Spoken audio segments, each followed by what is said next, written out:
Muy buenas tardes a todos, bienvenidos a la actividad que hemos decidido llamar Principales impactos del COVID-19 en la emisión de estados contables e informes de auditoría. En esta oportunidad me acompañan dos amigos y colegas, profesores de la facultad, Fernando Túñez y Walter Fernández, también ambos profesores de auditoría y del taller de práctica profesional. En primer lugar, queremos agradecer a la facultad, por supuesto, por el espacio que nos da y en esta semana de graduados, a la Secretaría de Graduados, que nos invita a poder participar y dar esta conferencia para todos ustedes. Los tengo ahí a Fernando y a Walter, para que los puedan saludar también, y luego de esto damos comienzo a la actividad. Hola, gracias Carlos, bueno, buenas tardes a todos. Bueno, de mi parte, simplemente agradecer la oportunidad de estar otra vez en contacto con todos ustedes, y bueno, para hablar de este tema que tiene gran actualidad. Así que bueno, lo dejo también con Walter para que lo salude. Buenas tardes a todos, muchas gracias. En este caso es mi primera actividad compartiendo con graduados, así que muy contento, tanto a Rubén como a Fernando y Carlos por dejarme participar de este espacio. Así que bueno, si les parece, arranquemos con este tema, que es prácticamente el tema. Así que le doy la palabra a Carlos para que continúe. Bueno, muchas gracias. Sí, la verdad es que es el tema del momento. Nosotros hemos dado varias actividades en la Secretaría, siempre nos invitan muy gentilmente para que podamos hablar de los temas de actualidad, sobre el tema de contabilidad y también de auditoría. En otros momentos hemos charlado, seguramente nos hemos encontrado con muchos de ustedes por la actividad de ajuste por inflación, que hicimos varias versiones y algunos temas, impuesto diferido y demás cursos que hemos dado, y otras temáticas, NIF, no sé ya cuántas hemos hecho. Y hoy puntualmente nos encuentra esta realidad, donde claramente este proceso que se ha dado a nivel mundial, que tiene impactos no sanitarios, sino también económicos, y en lo que nos trata a nosotros es preparar información contable, es sacar y emitir informes de auditoría, los que somos auditores de esos estados contables que las compañías emiten. Y bueno, y en un proceso de cierre, en un proceso de preparación de información, bueno, tenemos que tratar de entender en qué fecha se produce esta declaración de la pandemia y cómo surte efectos dependiendo del tipo de información que preparemos. La agenda propuesta para el día de hoy, básicamente, es, bueno, tratar de arrancar y comentar cómo hemos llegado hasta aquí, digamos, cómo se fueron dando los hechos, desde los primeros casos en China hasta la declaración local, digamos, del aislamiento que hoy nos tiene a todos con esta metodología, con esta manera. Y en ese proceso de hechos, bueno, tratar de contar cuáles fueron las fechas clave, las fechas que entendemos que son importantes de tener claro, y tratar de posicionar ese momento de la declaración de la pandemia, bueno, en este proceso de cierre de información, en este cierre de ejercicio, que nos van a trascender de manera anterior y posterior, y ese proceso de auditoría, cómo lo vamos a ir encarando. También, obviamente, esto trae repasar algunas ideas de contabilidad, algunos conceptos de contabilidad y auditoría, que también vamos a compartir con ustedes para que podamos dimensionar un poco qué efectos hay que analizar ahora y qué efectos se van a venir. Y por supuesto también tener en claro el cuadro normativo, el esquema normativo, el marco regulatorio, tanto profesional que hoy tenemos para encarar estos cierres de ejercicio, esta preparación de información y estos informes de auditoría, que mucha de la norma ya está existente, simplemente se han complementado alguna guía puntual que vamos a compartir con ustedes, y también contar, en lo posible, desde el punto de vista de lo que impacta con la preparación de información contable, las respuestas que han dado los organismos de Contralor, aquellos organismos que hoy se encargan de efectuar el Contralor en las diferentes compañías, ¿no? La IGJ, la CNB, que son en definitiva quienes van a recibir esta información contable, esta preparación de información, como también los bancos, que también reciben información y necesitan para muchas de las medidas tener estados contables aprobados y emitidos. Así que vamos a tratar de ir viendo cómo estos temas cómo hemos llegado hasta acá y cómo nos vamos a enfocar y encarar de ahora en adelante. Por supuesto que luego de esta presentación, de esta cronología y de contar cómo llegamos a esta situación, vamos a profundizar todo el enfoque contable, que lo va a continuar hablando Fernando, sobre el enfoque contable para estos cierres de ejercicios, que también pueden ser ejercicios anuales o periodos intermedios, de manera anterior al 11 de marzo y posterior al 11 de marzo. ¿Por qué el 11 de marzo? Porque vamos a ver que es la fecha de inflexión, digamos, la fecha crítica, en donde se declara al COVID-19 como una situación de pandemia a nivel mundial, y vamos a compartir un ratito ahí la línea de tiempo. Luego va a hablar Walter, contando un poco el enfoque de auditoría, es decir, teniendo en cuenta toda la cuestión contable y el enfoque contable que comenta Fernando, bueno, ¿cuál es el enfoque que le vamos a dar desde el punto de vista de auditores? Aquellos que tenemos la tarea de emitir nuestros dictámenes de auditoría frente a estos cierres de ejercicios que se encuentran en esta línea de tiempo, ¿no? Respecto al 11 de marzo. Y de manera final, bueno, ya para cerrar unas reflexiones finales y un cierre que vamos a dar los tres a esta actividad que promete ser bastante variada e intensa por los diferentes temas que vamos a ir tratando. Así que espero que sea de utilidad, que lo aprovechen. Vamos a estar en contacto con ustedes en el día de la actividad con ustedes para que podamos interactuar y si tienen algún tipo de consulta nos la hagan llegar y poder responderla con todo gusto. Así que bueno, vamos a arrancar ahora. Bueno, la primera, como les decía, en este caso se los voy a ir comentando yo, la primera parte, que es de contar, bueno, cómo hemos llegado hasta acá. Si vamos a la cronología de los hechos, básicamente tratar de entender que el disparador, los comienzos de esta situación de esta pandemia, arranca ahí por el 31 de diciembre del 2019, donde la Comisión Municipal de Salud de Wuhan, de la provincia de Hubei, en China, bueno, notifica un conglomerado de casos de neumonía en la ciudad, y posteriormente se determina que están causados por un nuevo coronavirus, un virus que se manifestaba en ese momento. Luego, el 12 de enero, China se publica la secuencia genética, ¿no?, de la composición de ese virus causante, denominado COVID-19, específicamente. Esto para más o menos tener idea de cómo arrancó y a dónde vamos, ¿no? Luego, el 30 de enero, se declara que el brote es producto del nuevo coronavirus, la nueva cepa 2019 NECOVID. Se señala la existencia de un total de casos, que en ese momento eran 7.818, según informaba la Organización Mundial, que eran casos confirmados en todo el mundo, donde la mayoría estaban situados, ubicados específicamente en China, y unos pocos, 82 casos, en otros 18 países del mundo. En ese caso, la Organización Mundial evalúa el riesgo del impacto y define que en China el riesgo pasa a ser un riesgo de tipo muy alto, y en el resto, a nivel mundial, lo califica como solamente un riesgo alto.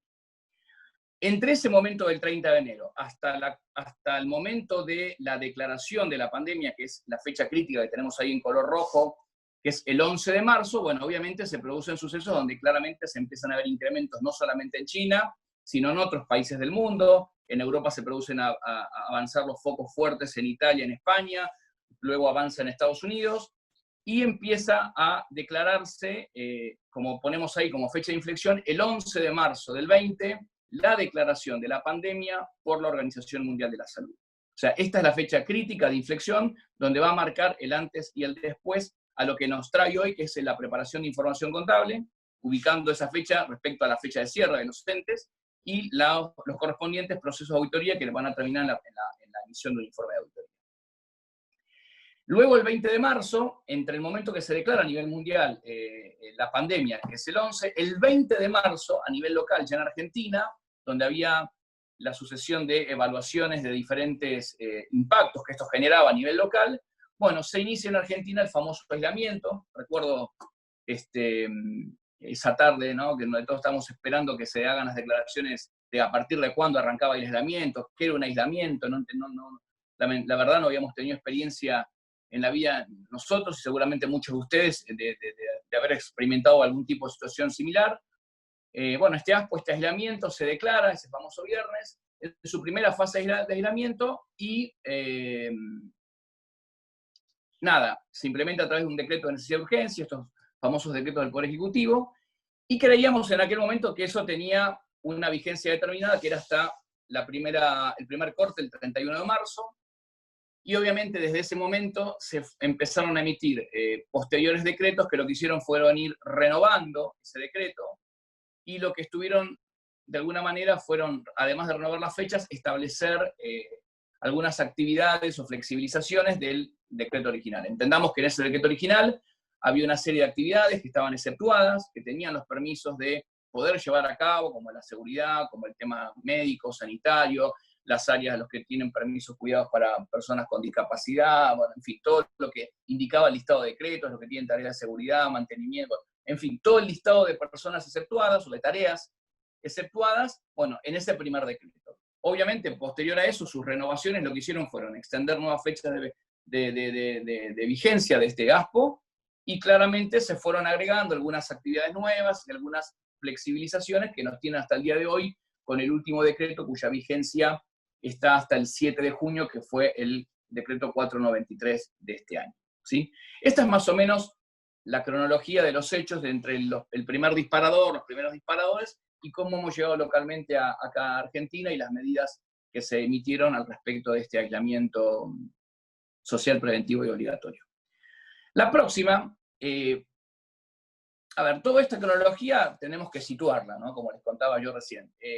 Nosotros claramente entendemos que todo este proceso de pandemia y los efectos que genera, además de los sanitarios, puntualmente económicos en las empresas que digamos, preparan su información contable en este proceso, claramente la fecha, como les decía, de inflexión es el 11 de marzo, el momento de la declaración.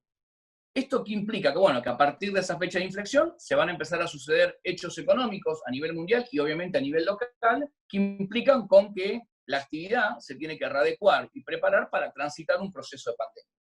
Esto implica que las personas, los negocios no puedan abrir, las compañías no puedan generar sus actividades normales y habituales, con lo cual los hechos económicos, las transacciones van a tener efectos y eso claramente van a trasladarse a la información contable que las compañías preparan. Obviamente que si miramos en una línea de tiempo, el cierre anual más significativo en el que la mayoría de las compañías tienen, que es el cierre del tipo calendario, el que coincide con el año calendario, el 31 de diciembre del 19, fue el cierre anual donde gran parte de las compañías tienen esta fecha como fecha de cierre de sus estados contables. Con lo cual, muchos de esos cierres, al momento de la declaración de la pandemia, al 11 de marzo, estaban en un proceso de cierre, ¿no? Para poder emitir su información contable. A ver, el caso ideal es que lo hayan hecho antes del 11. Si pasó antes del 11, son estados contables que se emitieron con informes de auditoría que se emitieron, que nada de esto van a poder registrar porque no estaba declarada este proceso, esta fecha crítica de la declaración de la pandemia. El problema que se da es cuando esos cierres que generan, esos cierres contables que deben prepararse estados contables, bueno, esa preparación y, por supuesto, el informe de auditoría para la emisión de ese dictamen, la emisión de ese balance con la emisión de ese dictamen no se produce en la fecha de la declaración de la pandemia, evidentemente lo hacemos esa emisión de manera posterior, claramente tenemos que mostrar efectos. Por eso lo importante es tratar de entender que esos cierres anteriores van a tener un enfoque, ¿no? Y básicamente los cierres que están de manera posterior, cuando decimos cierre hablamos de cierres de ejercicio anual o de periodos intermedios. Pero básicamente, como cierres críticos, el anterior, claramente el del 31 de diciembre. De manera posterior, tenemos, a ver, hay compañías que cierran 31 de enero, las pocas, hay compañías que pueden cerrar cierre febrero, pocas, pero el grueso de las compañías han tenido cierre calendario 31 de diciembre. De manera posterior, pueden pasar varias cosas. Puede pasar que de manera posterior se produzcan cierres anuales, ¿sí? El caso más común y el caso que más se va a dar, además de la fecha del 31 de diciembre del 20, es los del 30 de junio. O sea, 30 de junio va a ser una fecha importante de compañías que van a cerrar su informe anual, que es posterior a la declaración de la pandemia, pero también tenemos información periódica. Está el trimestral de marzo, aquellos que emiten, además de información anual, información trimestral, y tienen que emitir estados contables seguramente al 31 de marzo, al 30 de junio, al 30 de septiembre y al 31 de diciembre, en definitiva. Algunos de estos serán anuales, otros trimestrales, pero son cierres de información que van a contener datos en su contenido, valga la redundancia, de hechos posteriores a la declaración de la pandemia. Entonces, esto es lo importante, tener claro este efecto, ¿no? Vamos a la próxima, así no demoramos. Si tuviéramos que entender, a ver, línea de inflexión o fecha clave, el 11 de marzo. Cierres anteriores y cierres posteriores. Va a cambiar el enfoque, que vamos a ir charlando sobre esto, y de hecho van a trabajar mucho Fernando y Walter en esto, que algo que no les comentaba, Walter y Fernando trabajan, además del proceso de la facultad y tener su actividad profesional, forman parte de las comisiones de contabilidad y auditoría del Consejo Profesional, son los presidentes de ambas comisiones, y justamente en este proceso de pandemia se han emitido normas en este proceso de revisión de la pandemia, se han emitido una guía de aplicación. Esta guía de aplicación que emitió la FAPSE se preparó a través de un grupo de consulta, en el cual Walter y Fernando participan también, y por eso es muy importante tenerlos hoy presentes, que nos van a poder aportar también mucha información relevante al respecto. Pero bueno, repasando un poquito el marco normativo, tenemos como normas profesionales las resoluciones técnicas emitidas por la FAPSE, el compendio de normas que aplicamos habitualmente, tanto contables como de auditoría, para la preparación de información para entes generales, pero también tenemos, no nos olvidemos, el paquete NIS de aquellas que adoptan normas internacionales de información financiera, que es el uso del RT26. También está previsto el paquete NIS para esas empresas, que también tienen una batería de normas que son importantes considerar, en algunos casos un poco más ricas que las locales habituales. Por ejemplo, algunos temas, vamos a ver el tema de subvenciones, la NIC 20, hay algunos temitas que las NIS prevén de mayor nivel de detalle y que las normas locales todavía no tienen referencia a eso. Por eso es importante analizar conjuntamente este cuerpo normativo, porque nos va a aportar evidencia normativa sobre algunos aspectos a considerar. Y en tercer lugar, esta guía que les comentaba, una guía de aplicación que ha preparado la Federación, una guía que se llamó Guía de Aplicación de Normas de Contabilidad y Auditoría frente a los efectos del COVID-19, que la preparó la FAPSE, como les contaba, en un grupo de trabajo en el que les comentaba también que participa Walter y Fernando. Esta guía está preparada en dos partes. Una primera parte que se ocupa de las cuestiones referidas a estados contables cuya fecha de cierre se produce entre el 31 de diciembre y el 11 de marzo. Básicamente, como les comentaba, el grueso 31 de diciembre importante, y aquellos entes que puedan cerrar un 31 de enero, un 28 de febrero, y hasta el 11, bueno, no va a haber otro cierre mensual porque se produce durante mediados de marzo la declaración de la pandemia. Y después, esta primera parte, que contiene, bueno, básicamente 3 puntos, van a encontrar una serie de preguntas el esquema preguntas y respuestas para poder identificar los problemas y tratar de dar respuesta alguna, fundamentos contables a este tipo de temas tratados, de las preguntas, y en una tercera parte, dentro de esta primera parte, ejemplos de aplicación y ejemplos de notas al respecto que sirven, que son interesantes para poder dimensionar y tener herramientas para poder trabajar en estos cierres. Y luego una segunda parte que hoy se sigue trabajando, ¿sí? Una segunda parte que, digamos, trata todas las cuestiones referidas a estados contables cuya fecha de cierre sea posterior al 11 de marzo, es decir, posterior a la fecha de la declaración de la pandemia. Ahí van a encontrar preguntas, cuestiones obviamente de auditoría y de cuestiones de revisión, y los modelos de informe de auditoría para poder entender los impactos que esto va a potenciar para esos cierres que se produzcan de manera posterior, que esto va a tener un impacto importante. Esta guía como tal tuvo una primera versión, una primera publicación con un barrido de normas determinado. Salió una segunda versión que ha mejorado cuestiones puntuales de esa primera versión respecto a mejoras de la redacción, y se agregó en esta segunda versión una herramienta interactiva que permite, ¿no?, elegir entre diferentes alternativas que uno va clicando los pasos a seguir. Se las recomiendo, es interesante y es muy práctica para poder ir llevando el paso a paso de qué decisiones ir tomando desde el punto de vista de contabilidad y auditoría frente a los efectos del COVID. Y se está preparando una tercera versión de esta misma guía, con su primera y segunda parte, una tercera versión, que seguramente mejorará cuestiones también de redacción, pero va a enfocarse esta tercera versión a todos los cierres anuales posteriores a la declaración de la pandemia, ya que a la fecha en la que estamos hoy, básicamente, si uno tuviera que entender esto, tuvimos cierres fuertes anuales el 31/12, podemos tener algunas otras fechas menos, de menos casos, como les decía, 31 de enero, puede haber algunas compañías de manera posterior, pero el fuerte es 31 de diciembre. El próximo corte importante donde notamos el énfasis de mucha preparación, 31 de marzo, en muchos de los casos, esa fecha coincide con periodos intermedios trimestrales, que no es ejercicio anual.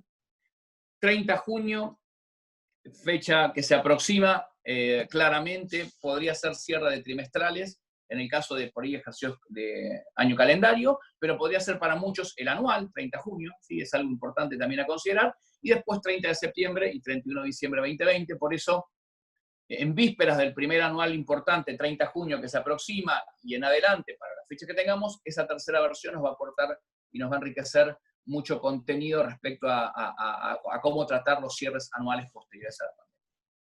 Bueno, muchos temas, sigamos. Si uno tiene claro más o menos esto, ¿no? La fecha de la pandemia, cierres anteriores, cierres posteriores, ¿qué cosas, si uno quiere tratar de entender, de identificar, ¿no? qué tips, qué aspectos creemos que son críticos, que creemos que son importantes para poder analizar desde el punto de vista contable en esta primera slide, que van algunos de ellos, muchos de estos tienen que ver con cuestiones a analizar para cierres anteriores a la declaración de la pandemia, y en algunos otros por ahí van a tener mucho mayor énfasis en los cierres posteriores. ¿Por qué digo esto? Porque todos los cierres anteriores, la pandemia ha ocurrido como un hecho posterior, y ese hecho posterior no es confirmatorio de una situación existente al cierre, con lo cual, como todo hecho nuevo, o como todo hecho posterior de tipo nuevo, bueno, trataremos de mostrar los efectos en la exposición, contaremos, lo vamos a charlar bien con Fernando, digamos, pero tratar de entender que va a tener un énfasis, y entendemos que si el hecho es anterior a la declaración, esto ronda claramente, salvo algunos casos excepcionales, la declaración de un hecho nuevo, que va a tener que tener su información complementaria, su contenido, pero no deja de ser esto, no hay impacto cuantitativo. Salvo casos delicados, como que se afecte al principio de empezar marcha, que lo vamos a ir viendo, pero son casos extremos, donde ese hecho nuevo sea tan grave el efecto, tan importante, que no permita que el ente continúe. Bueno, claramente si eso pasa, vamos a tener que tomar medidas respecto a la preparación anual, aún siendo anterior a la fecha de cierre, a la fecha, perdón, de la determinación de la pandemia. Pero digamos que en términos generales este es el primer enfoque. El otro tema, los otros temas críticos claramente van a pegar de manera muy crítica y muy relevante en todos los cierres posteriores, ¿no? O sea, todos los cierres que contienen dentro de su periodo, dentro de su ejercicio, ¿sí? El hecho circunstancial de la declaración de la pandemia y todos los efectos de las medidas que se han tomado y que han afectado la realidad económica de esas compañías que hoy han dejado de funcionar en una normalidad normal, valga la redundancia, como lo venían haciendo cuando la actividad, cuando no estaba declarado Velasco, claramente. Entonces, me parece que esa es un poco la idea, ¿no? Entonces, en ese análisis, ¿con qué temas desde el punto de vista contable nos vamos a encontrar respecto a esta declaración de la pandemia? Bueno, básicamente a los momentos de cierre nos vamos a encontrar con un importante análisis de los hechos posteriores. Digo esto, compañías que han cerrado anterior, el análisis de hechos posteriores, relevante, ¿sí? Relevante, ¿por qué? Porque nos va a permitir entender estos efectos de la pandemia, cómo han impactado, qué dimensión van tomando. Muchos efectos de esos estados contables que cerraron antes, se han emitido estados contables de esos cierres, y aún sigue habiendo muchas más medidas que siguen quizás empeorando o agravando esa situación, y que en el próximo anual vamos a tener que mostrar claramente esos efectos. Es decir, la relevancia, el análisis de estos hechos posteriores es un tema crítico para entender, en primer lugar, si el hecho es nuevo, cierres anteriores, o si el hecho es dentro del periodo de tipo 1, confirmatorio de situación preexistente, que sería el caso de todos esos cierres de manera posterior a la declaración de la pandemia.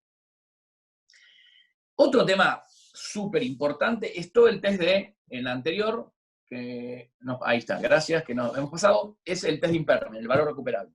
El tema valor recuperable, tema crítico, todo digamos, el seguimiento técnico del nivel de la comparación, la fecha, la definición del mayor entre el BNR y el valor de uso. O sea, claramente tratar de identificar que el test de impairment como prueba en sí, como prueba como testeo contable para los activos, importantísimo, mucho énfasis sobre todo en los hechos en los que se producen cierres posteriores a la declaración de la pandemia.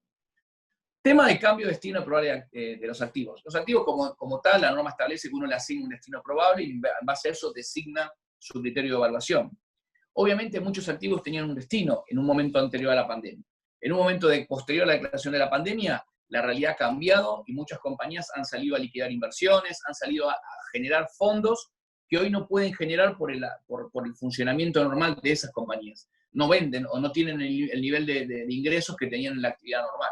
Entonces empiezan a producirse destinos de activos que por ahí necesitan realizarlos para generar caja, para generar fondos y poder dar cumplimiento a obligaciones que siguen teniendo hoy en día, más allá de las medidas que vamos a ir conversando algunas, pero que claramente generan impacto al momento de poder efectuar las cadenas de pagos en el corto plazo que siguen teniendo a pesar de haber bajado los ingresos.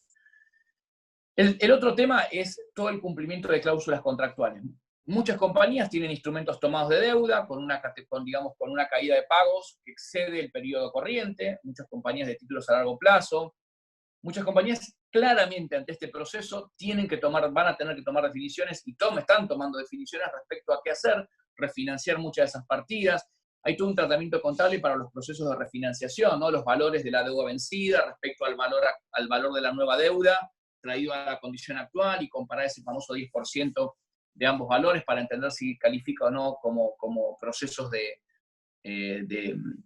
refinanciación. Hay todo un tratamiento contable y está previsto, las NIF tienen también definido esto, pero quiero decir, tema importante, el cumplimiento de cláusulas contractuales de títulos de deuda. Ni hablar de las nuevas líneas de crédito. Esto ha permitido que muchas compañías accedan a nuevas, líneas de financiamiento con otras condiciones, con diferentes cláusulas que también hay que evaluar en este momento. Alta criticidad con los componentes previsionales, e impositivos. No les tengo que decir la cantidad normativa que ha emitido AFIP, resolución, no digo AFIP, digo todos. Yo siempre digo esto, que tenemos más norma emitida que días de cuarentena, de todos los organismos. Claramente en el tema previsional impositivo hemos tenido un sinfín de normativa, de beneficios, de planes de facilidades, de pago, de postergación de vencimientos, de quita de intereses, de un montón de normas, de accesos a beneficios que tienen que ver con el trabajo y la producción, el famoso ATP, diferentes temas, con lo cual esto implica tratar de que esos rubros van a tomar, principal importancia estos componentes desde el punto de vista contable. Derivado de esto, hay un montón de beneficios que implican transferencia de recursos del Estado a las empresas. Ese beneficio hoy en las normas generales, de la FABSE, de la CRT para entes generales, no está previsto. Hay una NIC que trata esto, el tratamiento de cómo son estas subvenciones, las subvenciones del gobierno, ayudas gubernamentales, ¿no? Cómo se reconocen, cómo se exponen. Hay una normativa particular, por eso le di un énfasis que esto va a ser importante, sobre todo cierres posteriores, claramente, porque esto se ha dado después de la declaración de la pandemia. Ni hablar del análisis de contingencia. Siempre contingencias va con hechos posteriores, ¿no? Claramente esos hechos posteriores a veces nos dan evidencia siempre de cuantificación, que son los dos temas que nos dan evidencia respecto a las contingencias, ¿no? Evidencia de cuantificación y probabilidad. Cuando uno ve contingencia, las tres condiciones, hecho generado, alta probabilidad y cuantificación, bueno, los hechos posteriores, cuando uno ve respecto a contingencia, siempre dan evidencia de cuantificación y de probabilidad. Con lo cual, si esas contingencias surgen nuevas como consecuencia de todas estas medidas tomadas, claramente es un tema importantísimo a tomar en cuenta. Y ni hablar de toda la información complementaria en notas, lo que llamamos la revelación en notas que vamos a tener que hacer, tanto en los cierres anteriores, donde entendemos que vamos más un hecho nuevo, y simplemente contar el efecto, como todo lo que se viene para los cierres posteriores, que además de tener impacto, también tenemos que mostrar un montón de información, de medidas, de cosas que tienen impacto en los diferentes puntos. Temas contables, miren, acá les tiré los más importantes, los vamos a ir charlando. Esto punto de vista contable. Punto de vista auditoría, temas a analizar y a repasar y a tener en cuenta. Sí, entendamos que ha cambiado la forma. O sea, las auditorías hoy se están llevando a cabo de una manera distinta. Nosotros como actividad no estamos exceptuados para trabajar, ir a nuestros estudios, ir a visitar a nuestros clientes, pero sí nuestros clientes nos demandan para presentar información que tiene que ver con esa información que tiene que ir a un banco para tener una línea de crédito, para presentar algún beneficio, información de estados contables que tiene que estar legalizado, bueno, un montón de cosas que nosotros debemos asistir. Entonces, esos estados contables, no nos olvidemos que para que un estado contable exista legalmente y pueda ser auditado, lo hace a través de la aprobación del acta directorio. O sea, no hay un estado contable si no está aprobado por su órgano directivo. Con lo cual, no podríamos auditar nada que no tenga acta directorio. Por eso siempre discutimos, cuando fechamos el informe de auditoría, no siempre estamos mirando la emisión del estado contable, que es con el acta directorio. Y siempre decimos, bueno, fechamos el mismo día del acta, nunca sabemos si primero fechamos nosotros, después firmamos el informe. Entonces, esta cosa siempre digo de la discusión de que ponemos en la misma fecha, y las buenas prácticas indicarían que el acta directorio apruebe el balance, lo proponga a consideración de la auditoría emita su informe y se produzca un desdoblamiento del acta de directorio, se vuelva a producir otra acta que aprueba el estado contable con el informe de auditoría y ahí convoca asamblea, ¿no? Ese sería el procedimiento ideal. Muchos en la práctica lo hacen el abreviado, que no es el que siempre digo es el recomendable, que al mismo día fechan acta directorio e informe de auditoría. ¿Qué hacemos en estos temas? Bueno, lo que les contaba. Un claro, hay que volver a juntar y barajar otra vez. ¿Qué quiero decir con esto? Todos los riesgos de auditoría que podíamos entender que en un cliente normal, en un cierre anual de balance, tenía, después digamos, antes, si tengo una auditoría en curso, para cierres anteriores, y todos los cierres posteriores, que me agarra con auditorías posteriores a la declaración de la pandemia, volver a reconsiderar todos los riesgos de la matriz de riesgos que hemos identificado para la auditoría, volver a revisar cada uno de ellos y analizar si tengo nuevos riesgos, claramente en componentes nuevos, o muchos de esos riesgos que los tenía en niveles medio-bajo pasan a ser críticos. Por eso, gran énfasis en la evaluación de estos riesgos de auditoría, que afectan a los componentes. Otro tema es replantear la auditoría. Si veníamos haciendo auditorías de manera presencial, íbamos a los clientes, le pedíamos la información, hacíamos un listado de requerimientos, nos preparaban, íbamos a visitarlo, nos traíamos al estudio, trabajábamos, volvíamos a hacer otro requerimiento, íbamos a las oficinas del cliente. Esta se acabó. O sea, hoy la auditoría es remota, hoy la auditoría es home office, y esto cambia la forma, cambia el paradigma. O sea, hacemos auditorías virtuales, quiero decir virtual ¿en qué sentido? Trabajando a la distancia, donde antes trabajaba en la oficina, bueno, ahora trabajaré desde el hogar, pero siempre con el enfoque de una auditoría, con todo lo que eso implica una auditoría, ¿no? Por eso hay una de las slides que les comento ahí en la del centro, es una auditoría remota no implica bajo ningún punto de vista una auditoría de menor calidad. O sea, la calidad de la auditoría, la responsabilidad profesional, digamos, el tipo de procedimientos, el objetivo que tiene un procedimiento, se tiene que seguir haciendo, se tiene que seguir cumplimentando, porque el objetivo es, tiene que haber procedimientos de auditoría que validen las afirmaciones que contienen esos estados contables. Entonces, claramente, la calidad tiene que ser la misma calidad de una auditoría presencial. Ha cambiado la forma, pero no ha cambiado el objetivo final, que es hacer la auditoría de esos estados contables. Esto trae también otro tema importante, las fuentes de evidencia, ¿no? O sea, nosotros tenemos un montón de fuentes de auditoría, ¿no? Uno puede tener, nos pasa una planilla de Excel, vamos a visitar a, no sé, al jefe contable, nos pasa una apertura, nos pasa composiciones, nos accede a la documentación. Bueno, hoy han cambiado. Muchas de esas evidencias tienen que ver con nuevas fuentes de evidencia de diferente manera. O sea, misma documentación que va a venir en formato digital, vamos a tener que analizar esa documentación, y si seguramente tenemos alguna inquietud, alguna dificultad y necesitamos ver el físico, no podemos dar por supuesto, digamos, evidencias que tenemos dudas o que no podemos verificar de alguna u otra manera la fuente evidencial de la información que estamos revisando. Por eso, testear estas fuentes de evidencia con estas nuevas metodologías forma parte de asegurar una buena calidad del trabajo, ¿sí? Otro tema importante son las reuniones virtuales. Hoy, qué sé yo, uno quería indagar a la gerencia, se juntaba con el gerente general, el gerente de compras, el gerente de administración, tenía reuniones, hablaba con el equipo. Hoy todo esto es a través de reuniones virtuales, de reuniones que no son presenciales, y así como los organismos, vamos a ver, han avanzado y han dado respuesta a permitir este tipo digamos, de conectividad o de formalización de reuniones de trabajo, nosotros también las vamos a tomar, pero es importante asegurar una buena calidez de imagen, de sonido, de poder grabar las reuniones para tener esa fuente de evidencia, es decir, tomar estas evidencias como si fuera respaldo como cualquier otra evidencia más de auditoría. Este tema de las reuniones virtuales y la cuestión, digamos, de tecnología es crítico también, es algo importante. Conté lo de las fuentes, conté lo de la menor calidad, que no implica en ningún momento. Obviamente, el análisis de hechos posteriores, en el caso del auditor, siempre en los hechos posteriores, la compañía lo piensa siempre hasta la fecha de emisión del estado contable, el auditor lo piensa siempre hasta la fecha de emisión del informe, que como dije antes, normalmente la fecha del informe y la fecha de emisión coinciden, pero siempre nuestro análisis de hechos posteriores es hasta la fecha de emisión de nuestro informe de auditoría. Recordar que no hay estado contable sin un acta de directorio que lo apruebe, no existe, o sea, no hay un balance legal que exista sin un acta de directorio y que después lo copia a libros. No existe respaldo legal de la información o sea, hicimos todo. No está el acta y no está copiado a libros, no existe nada de lo que miramos. Podrían cambiarnos el sumas y saldo y tener otro. O sea, es crítico desde el punto de vista legal. No hay un estado contable, sino hay un órgano que lo apruebe y su correspondiente copia a libros. Evaluación del principio de empresa en marcha. Este efecto, de manera anterior, como les decía, cierres anteriores, esto entendemos que vamos más por el hecho que es un hecho nuevo, que simplemente hay que revelarlo, contarlo, pero no tiene implicancias cuantitativas, salvo casos extremos, que vamos a ir contando, que los chicos van a comentar, pero sí, de manera posterior, mucho énfasis, más, digamos, y de manera muy profunda, que mucho de esta situación, de estas medidas, de esta crisis que estamos viendo, va a generar efectos, claramente, en las compañías, y muchas de estas compañías, como está pasando y estamos viendo, y los clientes nos consultan y nos preguntan, esta crisis claramente está trayendo secuelas de no poder cumplir con ese principio de continuidad, ¿no? El ente funcionando, el ente que tiene su capacidad normal y habitual para gestionar y funcionar, para generar su caja y sus ingresos, para hacer frente a sus obligaciones a corto y mediano plazo, es decir, el principio de empresa en funcionamiento, empresa en marcha.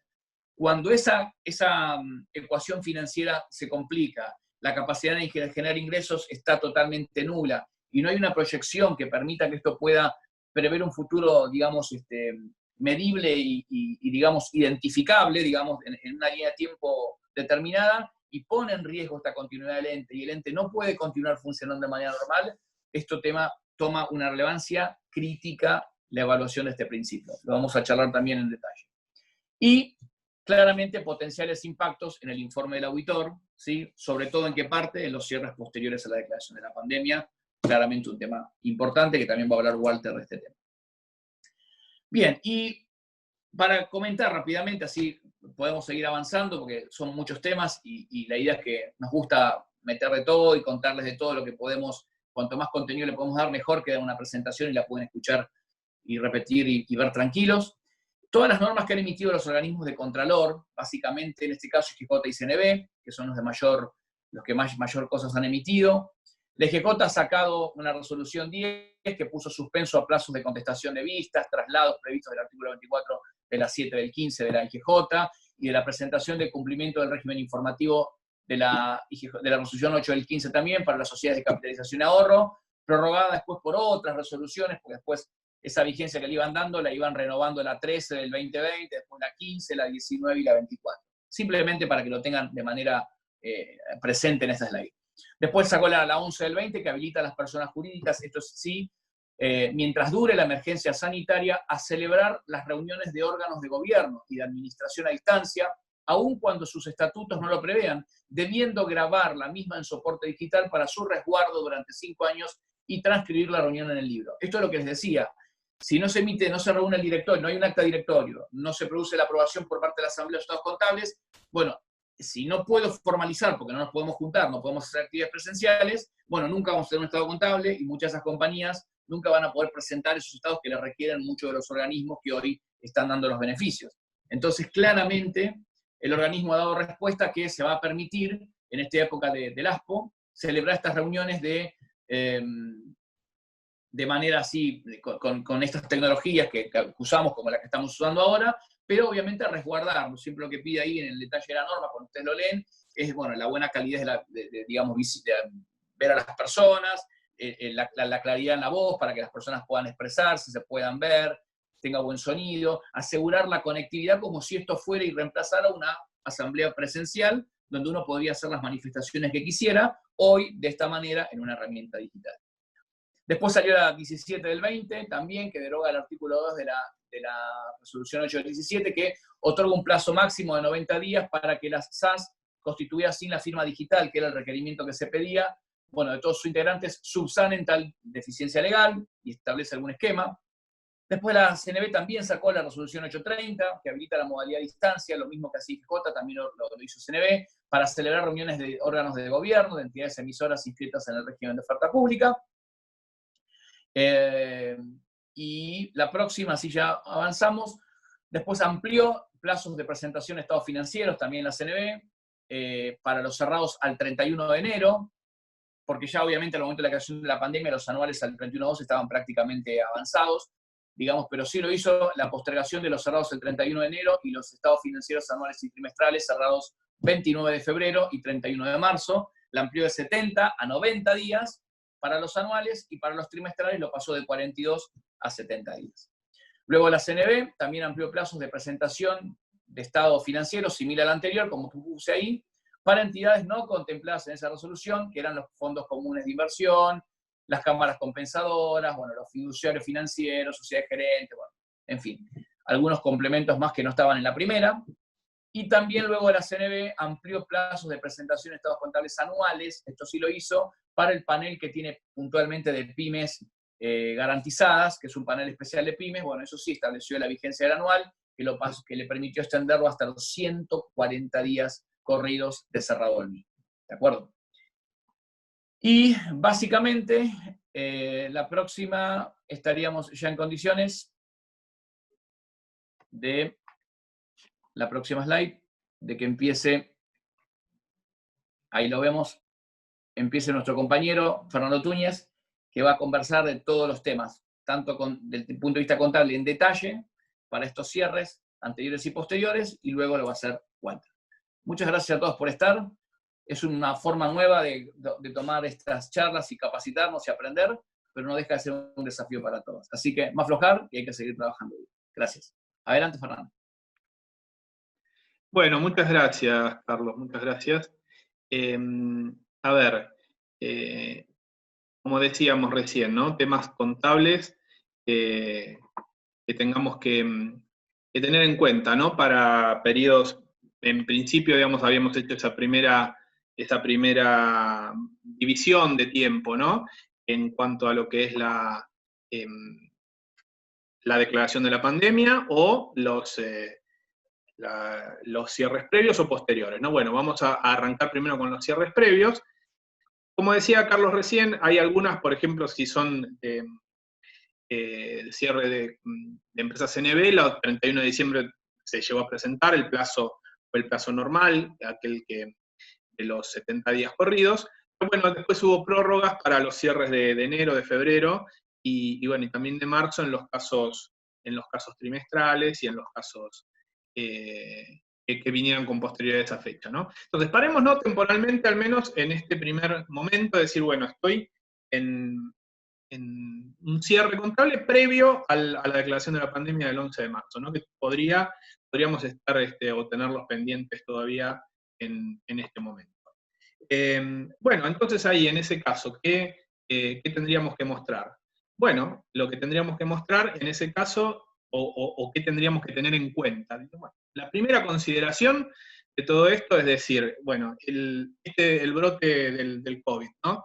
Las medidas que tomaron, ¿están afectando la actividad? Si bien, una vez más, digo, me paro previo a lo que es la declaración de la pandemia, ¿qué medida o en qué medida tengo yo afectada la actividad de la entidad por este brote y, digamos, si hubiera hasta ese momento algún tipo de medida? O, digamos, si la compañía que estamos preparando los estados contables tiene actividades que la relacionan comercialmente con algunos otros países donde ya esto estaba más avanzado, ¿no? Bueno, tenemos que ponernos un poco a analizar todo esto. Justamente, había a la fecha de cierre de la que estemos tratando, ¿no? Pero siempre, digamos, previos a este 11 de marzo, ¿existía algún grado de afectación de la actividad de la entidad a esa fecha? Bueno, importante, por supuesto, tener que analizar eso. Análisis de hechos posteriores, fundamental en este caso, y bueno, a medida que avancemos en el tiempo va a ser cada vez más crítico y fundamental, ¿no? Más allá de cuándo haya sido el cierre, en el momento, en esa ventana temporal, digamos, de hechos posteriores, que va del cierre de los estados contables hasta su emisión. ¿Qué información me arroja ese análisis? Si no, vamos a profundizar sobre esto, ¿no? Es decir, bueno, tenemos que hacer claramente un detalle bastante particular en este análisis, ¿no? Vamos a tener que profundizar bastante en esto. Seguimos analizando. De alguna manera está afectado el principio de empresa en marcha, Carlos también recién lo mencionaba, desde el punto de vista contable, porque ¿cómo nos impacta? Y bueno, nos impacta primero en qué bases de medición estamos preparando los estados contables, qué tipo de información vamos a tener que poner en nota, pero por supuesto esto también después tendrá su correlato en los análisis que hará la auditoría y que también Walter va a mencionar después, ¿no? Pero bueno, fundamental a partir de que estamos en la situación que estamos, en el contexto, en el escenario actual, tenemos que darle mucha importancia y por eso también después vamos a profundizar bastante sobre este concepto.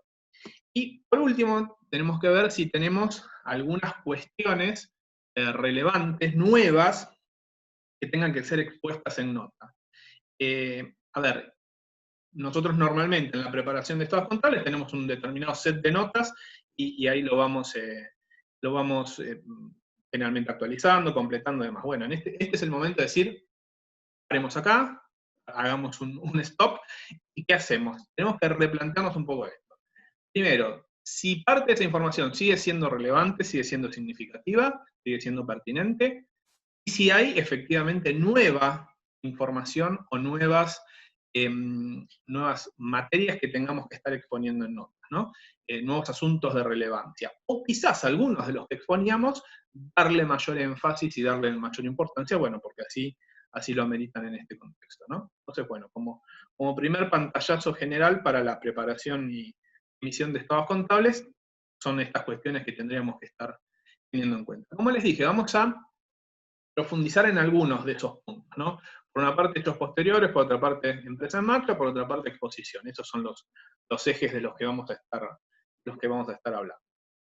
Acá lo que les presentamos es una clasificación que seguramente recordarán que todos estudiamos en contabilidad y luego en auditoría la tuvimos que repasar porque es muy importante también, de cómo se clasifican los hechos posteriores, ¿no? Porque luego vamos a estar hablando más en profundidad o directamente, digamos, sin hacer una aclaración de qué son los hechos tipo 1, qué son los hechos tipo 2, pero bueno, conviene quizás recordarlo y traerlo a la memoria, ¿no? Llamamos hechos tipo 1 a los hechos confirmatorios, es decir, aquellos que se producen en la ventana temporal de hechos posteriores, es decir, en ese lapso de tiempo que va desde el cierre hasta la emisión de los estados contables, que hacen referencia a circunstancias existentes a la fecha de los estados contables y me brindan mayor o mejor información. Por ende, esto requiere ajustes a los estados contables y muy seguramente requerirá también una descripción adecuada en notas para que sea para ayudar a la mejor comprensión de los estados contables, ¿no? De los efectos que estos hechos están teniendo. Y por otra parte, si hablamos de hechos tipo 2, son aquellos hechos nuevos, en realidad que se producen en esa ventana de los hechos posteriores, pero que corresponden a condiciones que surgieron claramente después del cierre del periodo sobre el que se informa. Es decir, no se requieren, en este caso, ajustes, porque son hechos claramente nuevos, no se relacionan con nada que estuviera existente en los estados contables hasta ese momento. Quizás sí, en función de su significatividad, en función de su materialidad, requieran algún tipo de exposición en los estados contables en cuanto a nota. Bueno, entonces, vamos a lo que nos caracteriza en este momento, a lo que nos trae hasta acá, a esta charla con ustedes, que es el tema COVID, ¿no? Entonces decir, bueno, ok, todos los hechos posteriores, que son efectos derivados del COVID-19 y las medidas, ¿qué tipo de hechos posteriores son? ¿Son hechos de tipo 1 o son hechos de tipo 2? Bueno, tendremos que hacerlo el análisis y seguramente también tendremos que ver en qué momento estamos parados, ¿no? Para cierres 31 de diciembre, claramente el COVID y los hechos posteriores, todas las medidas tomadas y demás, son hechos de tipo 2 porque son hechos nuevos. Nada de esto existía al 31 de diciembre, como repasaba al inicio de la charla Carlos, recién sobre fines de diciembre o sobre el mismo 31, si no recuerdo mal, 30 o 31 de diciembre, China da la primera alerta de que en una de sus provincias y en la ciudad de Wuhan particularmente y sus alrededores está pasando esto.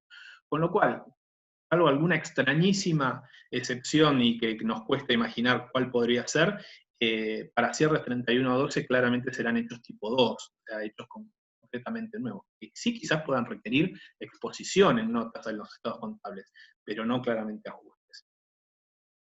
En cierres posteriores, digamos, al 31-12, ya sea enero, febrero, pero anteriores a la declaración de la pandemia, o sea, anteriores al 11 de marzo, bueno, también en la mayoría de los casos esperamos, o sería esperable, mejor dicho, que sean hechos de tipo 2, ¿no?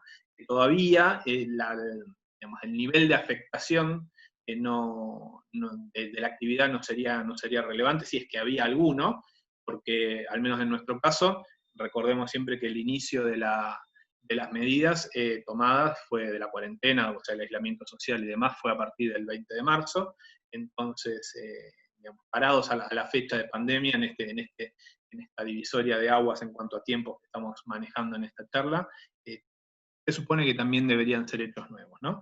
Pero claramente sí, a medida que vayamos avanzando en el tiempo, tendremos más información disponible.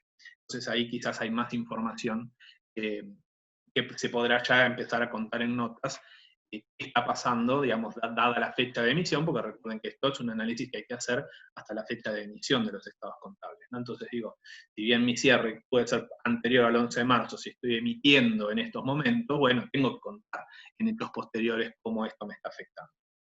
Y bueno, justamente, ese tercer punto es revelar de la mejor manera que resulte posible el grado de afectación en notas, ¿no? Por supuesto, revelar en notas el grado de afectación que estos efectos podrían tener en los flujos futuros de efectivo que se esperan en la entidad, ¿no? Ya sea cuantificando efectos actuales o potenciales sobre los efectos que esta coyuntura está teniendo en la evaluación, en la medición de activos y pasivos. Bien, entonces, hasta ahí profundizamos uno de esos primeros, o el primero de los tres aspectos que decíamos que íbamos a tener más en consideración o darle más relevancia en cuanto a lo que tiene que ver con la preparación de estados contables, que era hechos posteriores. Vamos ahora un poco a lo que es el segundo de los temas que queremos comentarles, que es la evaluación del principio de empresa en marcha, ¿sí? A ver, ¿cuáles son, cuando tengo que hacer cualquier evaluación sobre el principio de empresa en marcha? ¿Qué es lo que tengo que preguntar, ¿no? ¿Qué es cómo tengo que encarar ese análisis? Bueno, por una parte, ¿qué información, no? ¿Qué información tengo que considerar? Y bueno, por una parte tendré que ir por el lado de historial de rentabilidad de las operaciones, o sea, la entidad que estamos preparando los estados contables. ¿Qué historial de rentabilidad tiene? ¿Qué tan anchas son sus espaldas financieras, por decirlo de alguna manera, ¿no? Viene ya sin tener nada que ver el COVID, viene golpeada en su actividad, por el contexto, por lo que fuera, o es una empresa que llega a este momento con una salud financiera, digamos, remarcable, o no. Entonces, bueno, a ver, ¿en qué situación se encuentra, digamos, en cuanto a su historial de rentabilidad? Por otra parte, en cuanto a su acceso a recursos financieros, ¿sí? ¿Qué tan abiertos o cerrados tienen los accesos a financiación, ya sea de terceros, ya sea de los accionistas? Y bueno, y cualquier otra información que ya sea actual o que tenga actual y disponible, quiero decir, sobre el futuro de las operaciones. Un poquito con todo ese combo de informaciones que tengo que empezar a trabajar y efectuar un poco este análisis, ¿no? ¿En qué periodo? Siempre el análisis de empresa en marcha se dice que como mínimo un periodo de 12 meses desde la fecha de cierre, ¿sí? Desde la fecha de cierre del ejercicio o del periodo intermedio que estemos hablando. Como mínimo tengo que analizar por los siguientes 12 meses. Pero no limitarme, si fuera el caso y tuviera la información disponible, a esos 12 meses. Si tengo información disponible de más tiempo, digo, bueno, puedo proyectar durante más tiempo. Pero como mínimo, siempre 12 meses. ¿Y cuándo debe realizarse ese análisis? Bueno, en la fecha a la que se refieren los estados contables y actualizar todo eso hasta la fecha de emisión, ¿sí? O sea, tengo que decir, supongamos, si estoy sacando, no sé, estados al 31 de marzo, digo, bueno, parado el 31 de marzo, mi análisis de empresa en marcha me da tales y cuales conclusiones. Y eso llevado, prolongado hasta la fecha de emisión, bueno, varía la conclusión o no, o se refuerza, o bueno, o entra algún otro tipo de condicionamiento a jugar.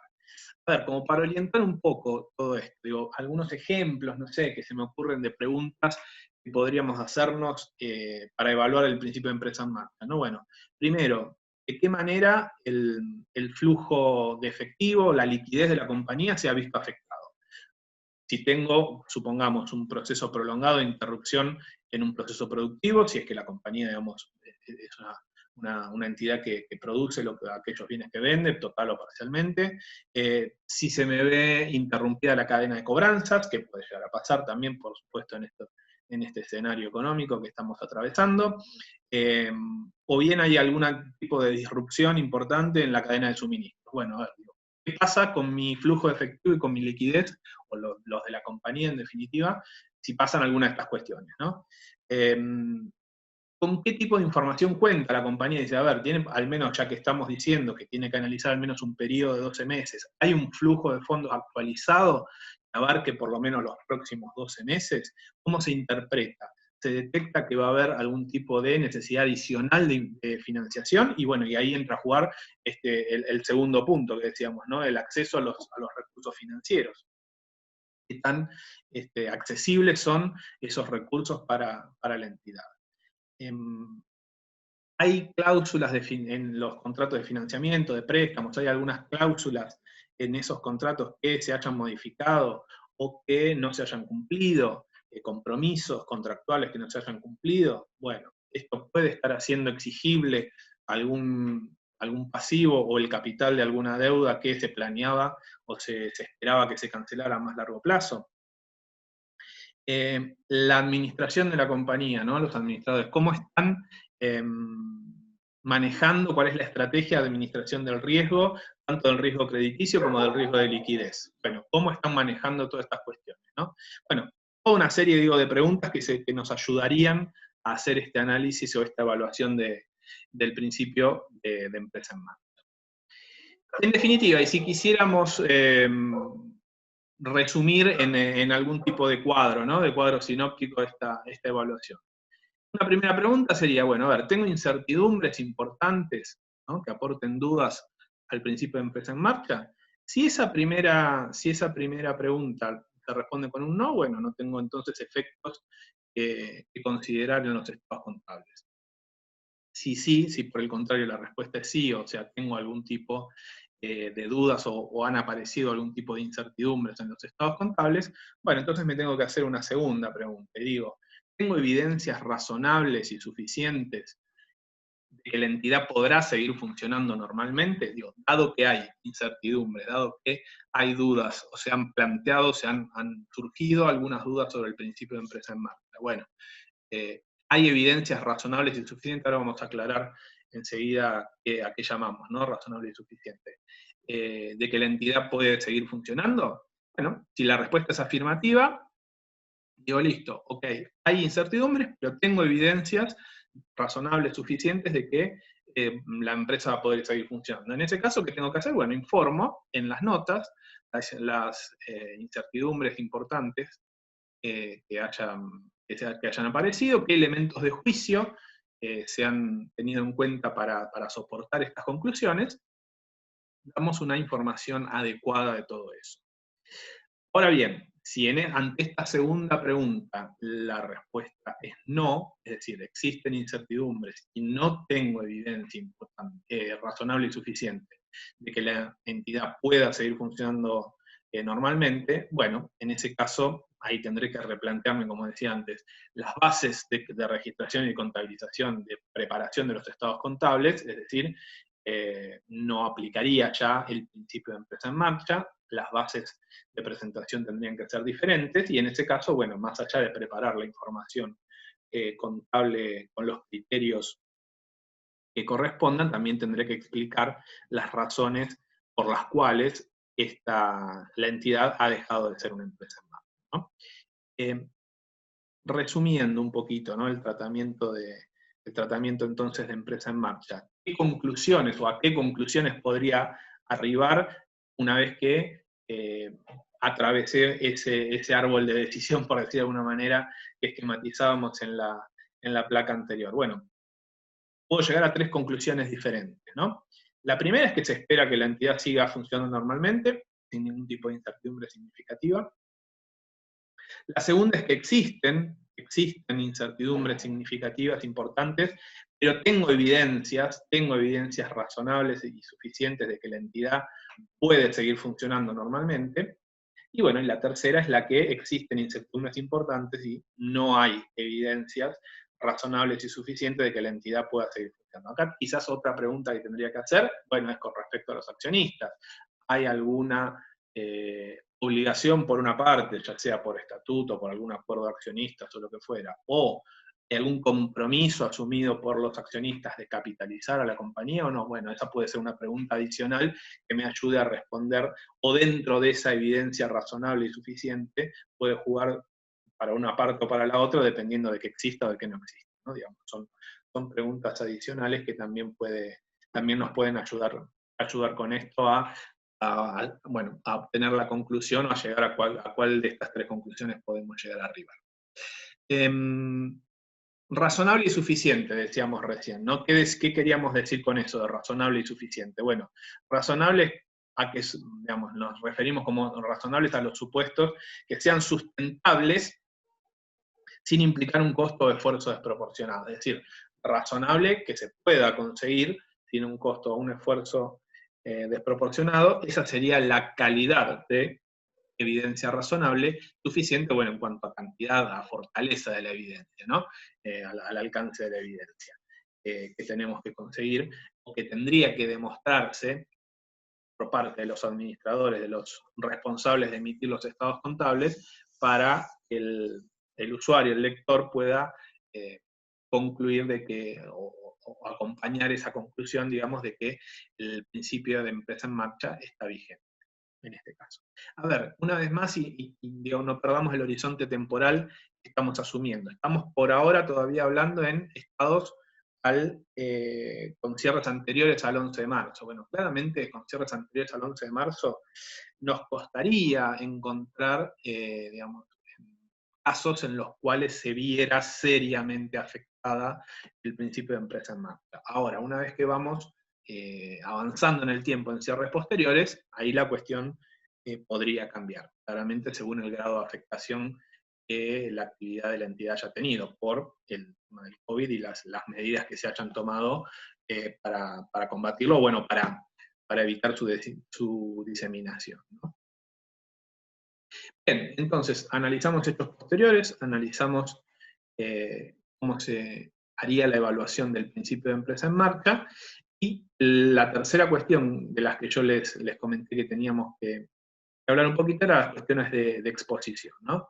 En general, sería esperable que todo lo que tiene que ver con notas y revelaciones en los estados contables que se publiquen, o sea, los estados contables que se emitan luego de la declaración de la pandemia y de la entrada en vigencia de todas las medidas que se tomaron en consecuencia, van a ser notas más extensas o más amplias de lo habitual. Bueno, también teniendo en cuenta un poco, como decíamos antes, la relevancia que hayan tomado otras cuestiones a partir de todo esto, ¿no? O quizás cuestiones que se exponían habitualmente en notas, pero ahora han pasado a ser más relevantes, o directamente nuevas cuestiones que han aparecido.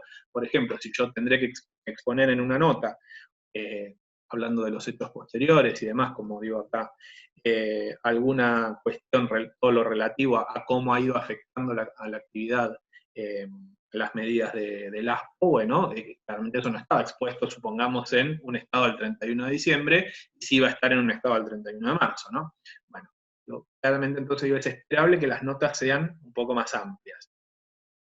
¿Qué tendré que incluir en esas notas que esperamos, que es esperable que sean más amplias? Bueno, a ver, identificación a través del análisis de hechos posteriores, de disminuciones en valores recuperables. Bueno, esto lo mencionó Carlos al principio como uno de los posibles impactos contables que tiene esta situación, ¿no? Aparición de contingencias que deriven el reconocimiento de pasivos. Bueno, puede ser que, digo, toda esta situación me haga generar o haga aflorar contingencias o pasivos que antes no existían, o que dada esta situación, por algún compromiso que se ha dejado de cumplir, o que se ha tornado oneroso también, bueno, haya que reconocer contabilizar algún tipo de nuevas contingencias.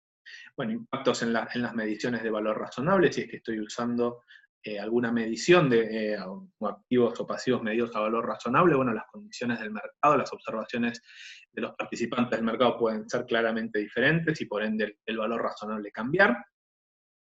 Indicios de deterioro en los activos no financieros, bueno, justamente también en todo lo que es en los activos fijos o intangibles y demás, bueno, puedo tener indicios de deterioro y entonces aflorar la necesidad de realizar los test de impairment, los test de recuperabilidad.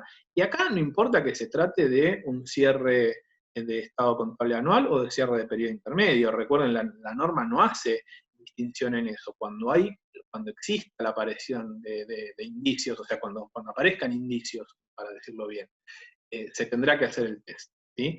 Ya sea un cierre de periodo intermedio o un cierre anual, digo, no hay distinción en eso, ¿no? Porque quizás podamos llegar alguien puede llegar a interpretar, no, pero si es un periodo intermedio no hay que hacerlo, no. Si hay indicios, aunque sea un periodo intermedio, si hay indicios evidentes, hay que hacerlo, ¿sí? Lo mismo, a ver, si estamos hablando en un cierre 31 de marzo, es posible que los indicios todavía no sean concluyentes o no sean fuertes, pero esto a medida que se vaya avanzando en el tiempo, sí vamos a tener una evidencia mucho más concluyente, y si hay un indicio de desvalorización de los que califica la RT17, recuerdan los indicios internos, de origen externo, bueno, se tendrán que analizar con mucha más profundidad, habrá más evidencia, y por ende tendremos que hacer o habrá estará mucho más clara la necesidad de evaluar la recuperabilidad, si es necesario evaluar recuperabilidad o no. Y bueno, y por último digo, cualquier otra información que resulte relevante, que impacte en los juicios y en las estimaciones usadas para medir activos y pasivos que realiza la entidad, ¿no? Cualquier explicación, ya sea porque esta situación puede haber cambiado la forma de pensar, de razonar, de ver las estimaciones que realizan los administradores de la entidad, y bueno, en este caso digo, habrá que explicar todo eso, ¿no? En definitiva, para resumir todo lo que es exposición, ¿qué es lo que tiene que exponerse? Bueno, todo aquello que sea necesario para una adecuada comprensión de la situación patrimonial, balance, de los resultados de la performance, de los flujos de efectivo, ¿no? O sea, pasamos por los estados, la adecuada comprensión de los estados básicos y fundamentales, ¿no? El balance y la situación patrimonial a una determinada fecha, los resultados y el flujo de efectivo. Todo aquello que sea necesario para una adecuada comprensión de esto tiene que ser expuesto, ya sea porque provenga de un mayor detalle sobre los impactos del COVID y las medidas tomadas, ya sea porque tengo que incorporar análisis y fundamentos sobre la evaluación de empresa en marcha, ya sea porque, bueno, si hay entidades que tienen que aplicar NIF, todo el tema de exposición sobre la gestión del riesgo y los análisis de sensibilidad, que en muchos de esos casos piden las NIF que habrá que realizar, sobre todo en lo que es la gestión de riesgos de mercado, ¿no? Todo lo que es riesgo de tipo de cambio, tasa de interés, riesgo de precio. Pero también claramente un análisis de lo que es, ya mencionábamos antes, el riesgo de liquidez y el riesgo crediticio. Y siempre asegurarse, ¿no?, que los estados contables se reflejen y se haya efectuado la evaluación de la capacidad de continuar con una empresa en marcha a la fecha de emisión, qué información considerar y analizar, qué información resulta relevante, si es necesario incluir nuevas revelaciones, analizar y reflejar los impactos del COVID en los estados contables, considerando, por supuesto, los niveles de incertidumbre existentes, y que va a haber un uso de juicios y estimaciones más significativo que lo habitual. Por eso decíamos hace 2 minutos lo importante que es hacer una adecuada exposición en notas de esos juicios y estimaciones y de las bases de análisis para esos juicios y estimaciones, y evaluar, digo, si todo esto es suficiente para una adecuada comprensión de los estados contables. Si hablamos ahora, para ir finalizando mi parte, de lo que es los puntos posteriores o los estados contables posteriores al 11 de marzo, bueno, acá lo que vamos a tener ya mucha más evidencia y vamos a ir teniendo mucho más claro cuáles son los efectos que todas las medidas tomadas como consecuencia del brote de COVID-19 han tenido sobre las cifras del negocio, ¿no? Cada vez más es importantísimo evaluar qué información resulta significativa, qué nuevas situaciones se han presentado, cómo se está monitoreando y haciendo seguimiento del negocio para garantizar su funcionamiento, ¿no? Entonces, digo, nos vamos a mover en un contexto todavía incierto en cuanto a la evolución de la pandemia, en cuanto al alcance, en cuanto a la duración de las medidas.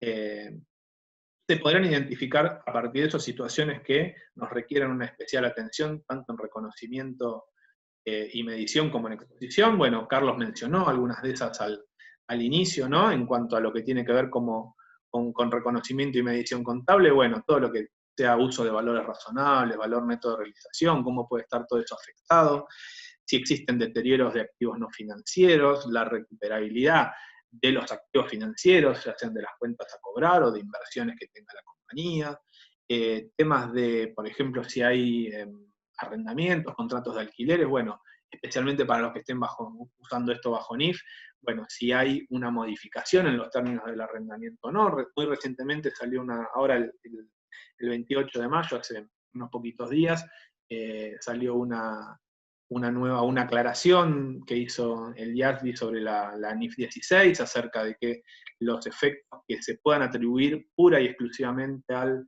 COVID-19 entre el 1 de junio o en estados emitidos del 1 de junio de este año hasta el 30 de junio del año que viene, les impliquen modificaciones en los pagos, por ejemplo, digo, se pueden hacer negociaciones para disminuir los pagos, para dar alguna vacación de pagos en cuanto a decir, bueno, un caso en el que no se va a pagar y se va a recuperar posteriormente. Bueno, digo, todo lo que sea netamente atribuible a COVID y impacte en modificaciones de pagos como máximo hasta el 30 de junio de 2021, bueno, no será considerado una modificación al contrato de arrendamiento, entonces, bueno, se contabilizará sin toda esa complejidad que implicaría eso, ¿no?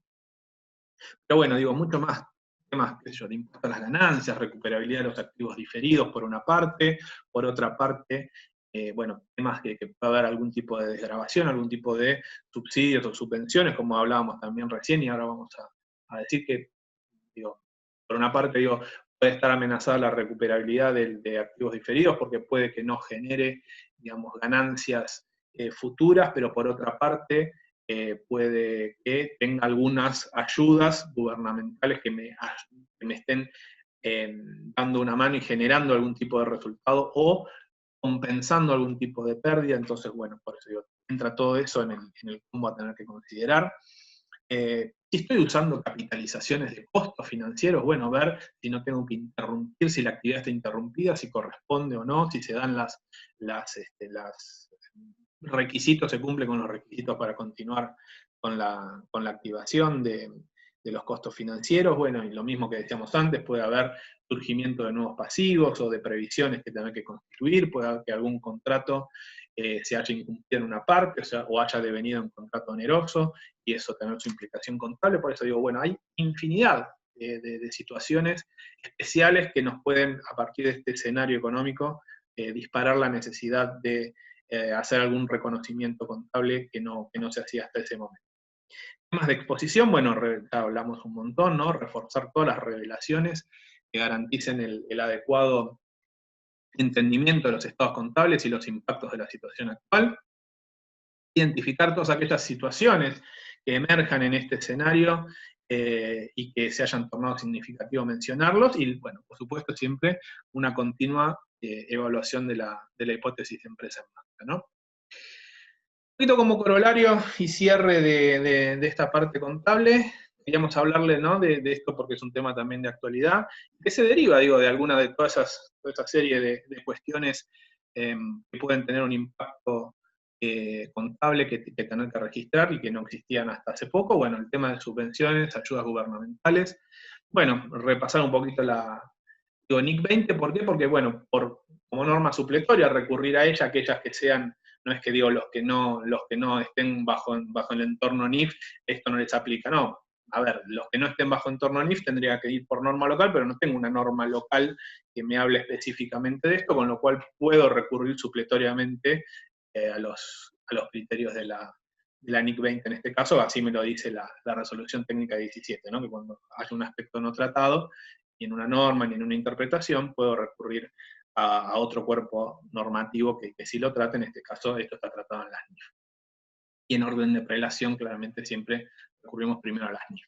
Bueno, digo, muy breve para no abrumar demasiado con esto, pero digo, con todo lo que es subvenciones, tengo aquellas relacionadas con activos o aquellas relacionadas con ingresos. Relacionadas con activos son aquellas que tendrán o que se otorgarán para el desarrollo de un activo, para la compra de un activo puntual, y todo el resto se las considera relacionadas con ingresos. ¿Cómo se contabilizan? Bueno, la norma habla de dos métodos, el método del capital o el método de la renta, que serían posibles formas de contabilización. El método del capital, el que no pasaría por el estado de resultados, sería una imputación directa de la subvención recibida dentro del patrimonio neto. El método de la renta, el que sí lo reconoce como resultado, se vuelca por este método, la norma es el que desarrolla. Y bueno, ¿cómo tendría que contabilizarse? Siempre haciendo o tratando de respetar lo más posible el criterio del devengado, ¿no? Es decir, haciendo un correcto apareamiento, ya sea de los ingresos que se reciben con los periodos a los que corresponden, más allá, digo, independientemente de su efectiva cobranza o en qué momento los cobro, ¿no? Sino que, digo, si a mí me otorgan un beneficio correspondiente al mes de abril, lo debería devengar en abril, ¿sí? A eso nos referimos, más allá de que lo termine cobrando el 9 de mayo, por decir algo, un ejemplo. O bien, si vienen a compensar gastos, bueno, obviamente aparear el beneficio recibido con el periodo en el que se devengan esos gastos, ¿no? Porque las relacionadas con ingresos, digo, pueden ser propiamente ingresos. Supongamos, podría haber subvenciones que den una ayuda con respecto a un precio o lo que fuera, a mejorar algún precio de un producto o algo que tenga que ver con un ingreso directamente, o bien puede ser porque están relacionadas o pretenden compensar algún gasto, como puede ser, por ejemplo, la ayuda, la que conocemos como ATP, ¿no? Ayuda extraordinaria al trabajo y la producción, que viene a compensar gastos en sueldos, ¿no? del personal. Entonces, si están relacionadas con ingresos, en el mismo periodo que los costos o gastos que vienen a compensar.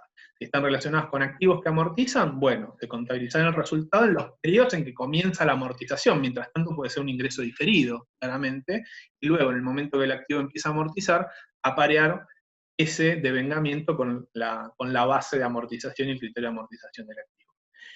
La única excepción de esto, que iría casi como una especie de percibido, es cuando se reciben por pérdidas ya incurridas, o cuando se reciben sin costos posteriores relacionados. Bueno, en ese caso se reconocen en el momento que se convierten en exigibles, es decir, en el momento que saldría la normativa legal que asigne el beneficio, a partir de ese momento entonces ya se deberían contabilizar, porque, como digo, me vienen a compensar pérdidas pasadas, o bien no tienen un costo posterior que se relacione.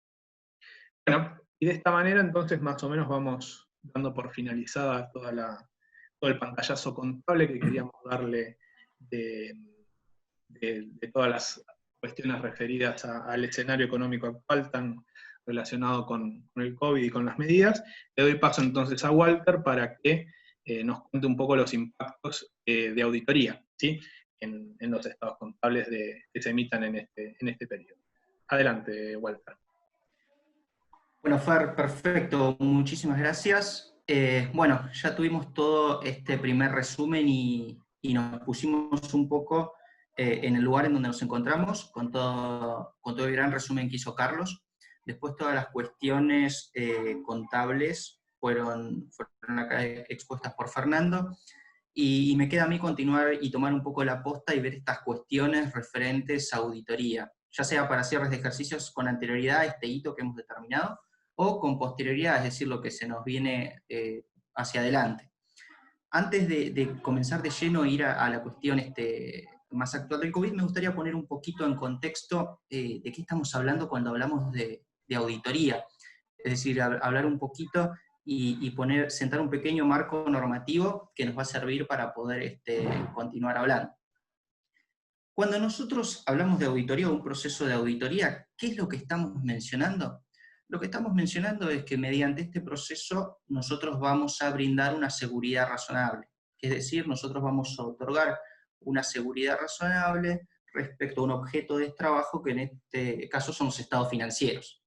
¿Quién va a llevar a cabo este rol? Lo va a llevar a cabo claramente un contador público en su rol de auditor externo, de auditor independiente. Es decir, que en síntesis lo que nosotros vamos a buscar a través de una auditoría es ver si la información financiera refleja en forma razonable o no los hechos económicos a un determinado momento. Es decir, vamos a tratar de ver si ese cuerpo de estados financieros refleja o no la realidad económica. Cuando nosotros lo planteamos en las diferentes etapas de la auditoría, nosotros solemos hablar de 3 etapas, ya que vamos a buscar un objetivo común a través de determinados tipos de actividades o procesos, y que cada una va a encadenar el desarrollo de la siguiente. Con lo cual, cuando nosotros hablamos de auditoría, vamos a hablar tanto de un proceso de planificación, de ejecución y de conclusión. Cuando hablamos de planificación, nosotros vamos a hacer una evaluación y un entendimiento integral de la entidad y el entorno en el cual se encuentra. ¿Para qué? Para fin de nuestra instancia poder evaluar y predeterminar posibles riesgos que tengan incidencia en la información financiera. Una vez que determinemos estos riesgos y veamos cómo afectan a la información financiera, lo que vamos a poder llegar es a predeterminar procedimientos, es decir, planificar qué es lo que vamos a hacer. En la ejecución lo que vamos a hacer claramente es ir a obtener esa evidencia. Esa evidencia que claramente previamente planificamos la vamos a obtener a través de ¿qué? A través de la realización de procedimientos de auditoría. Y una vez que contemos con toda esa evidencia que obtuvimos a través de nuestros procedimientos, vamos a concluir. Es decir, vamos a ver esta cuestión de si los estados financieros reflejan en forma razonable o no la realidad económica. ¿A través de qué? De toda la evidencia que hemos obtenido en la etapa de ejecución.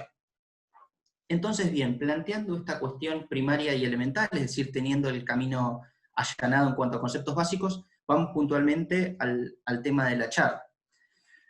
Nosotros vamos a plantear nuestros puntos de trabajo respecto al COVID, vamos a tener que hacernos alguna serie de cuestionamientos y tener determinadas premisas.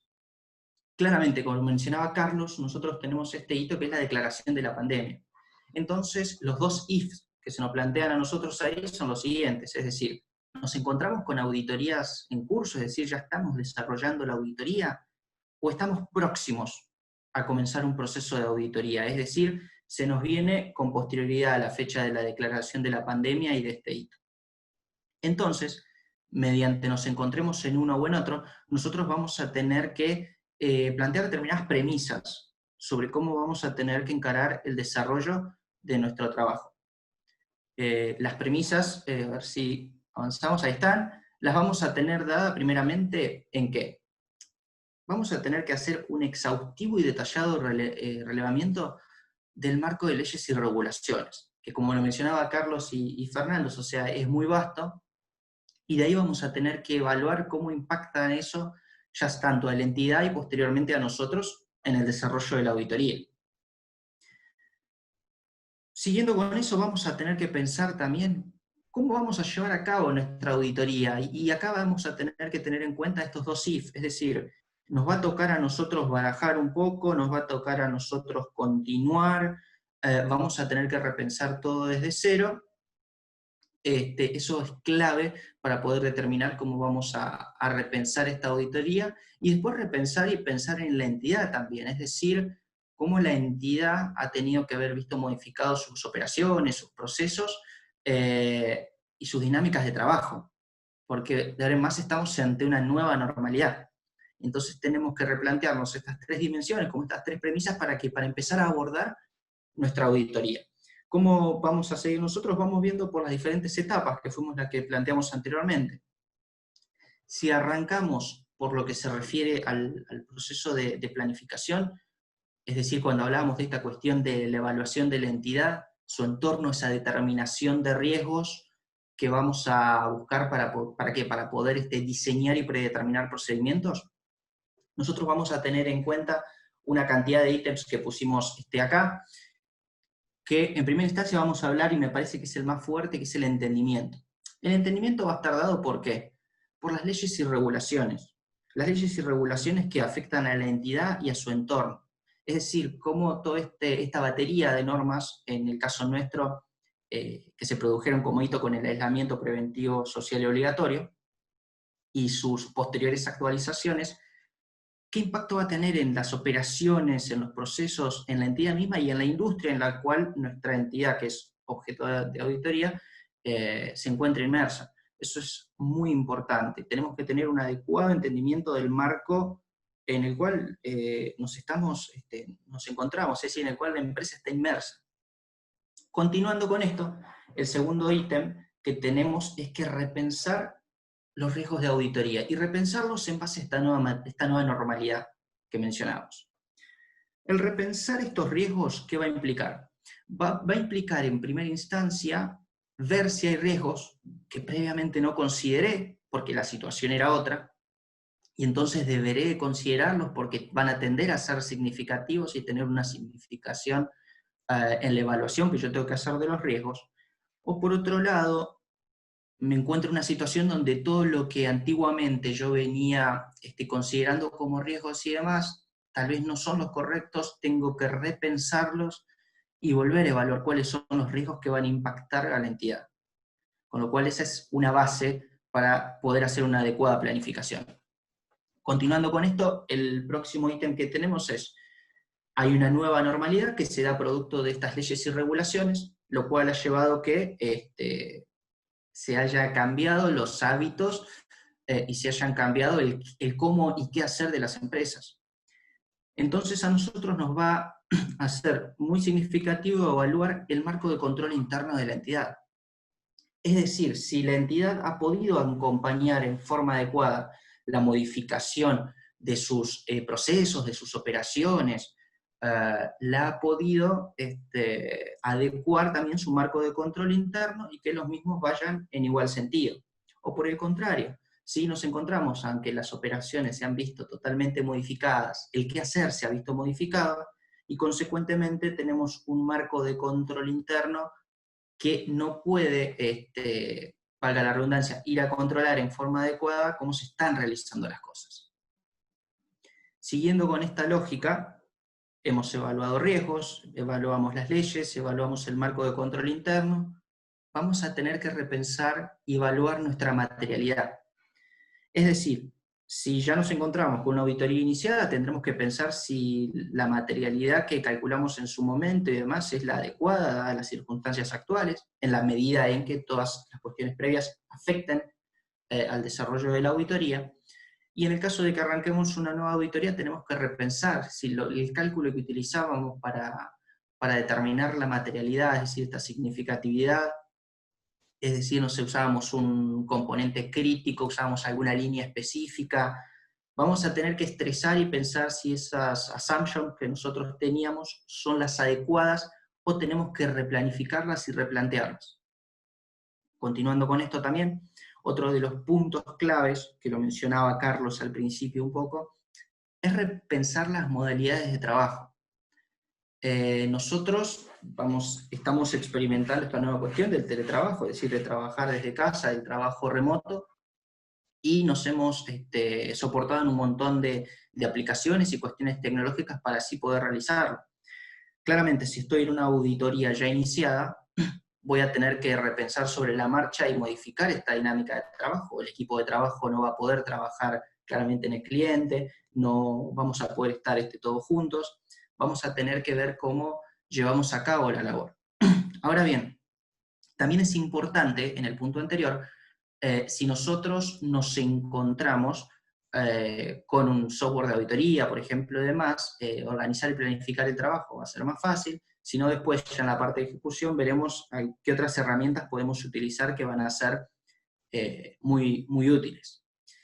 Y como último punto, como para tocar a grandes rasgos las cuestiones a considerar en planificación, está el punto para mí clave en esta cuestión también, que es evaluar el impacto, respecto a que si el principio de empresa en funcionamiento o el principio de empresa en marcha se ha visto afectado o puede haberse afectado, o cómo se encuentra evaluándolo o revelándolo la entidad. Eso es importantísimo. Es el norte donde tenemos que poner nosotros para poder encarar los procedimientos y obtener la adecuada evidencia de auditoría.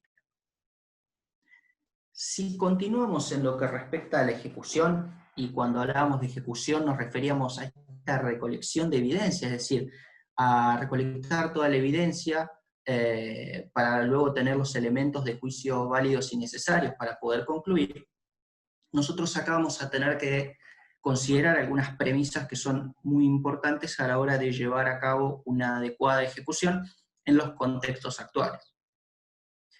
Primero vamos a tener que evaluar el impacto de este aislamiento social preventivo y obligatorio en el desarrollo de los procedimientos. Es decir, si nosotros pensamos la auditoría como algo que lo vamos a realizar igual a los periodos anteriores, es decir, igual a la anterioridad de esta nueva normalidad, y nos vamos a encontrar seguramente que hay muchos procedimientos que no vamos a poder realizar. Entonces dependerá también de nosotros de poder encontrar aquellos procedimientos alternativos que nos den el mismo confort de auditoría, es decir, que nos satisfagan nuestros objetivos de auditoría de igual manera. Con lo cual acá vamos a tener que pensar en una forma muy importante qué procedimientos alternativos vamos a poder realizar, cuáles vamos a poder encarar, cuáles vamos a poder trabajar de forma remota, cómo obtendremos esa evidencia. Esas son preguntas claves que debemos de realizar. Continuando, lo que vamos a tener es, un poco que venía del slide anterior también, es el administrar el trabajo de los equipos de auditoría. Nos encontramos en una situación donde el equipo no está trabajando juntos, seguramente donde haya que darle seguimiento a los temas. Entonces, en base a eso, vamos a tener que ser muy detallistas en la cuestión de dar seguimiento y desarrollar los temas desarrollar el trabajo del equipo. Acá es muy importante considerar, como decía antes, si nosotros tenemos un software de auditoría y demás, el tema de dar seguimiento y demás suele ser relativamente fácil porque vamos a tener a quienes le asignamos las tareas, le vamos a poner los deadlines necesarios, vamos a tener un grado de avance. Pero ¿qué pasa si no tenemos o no nos encontramos con un software de auditoría? Ahí siempre es muy importante tal vez ayudarse con los software de gestión de proyectos.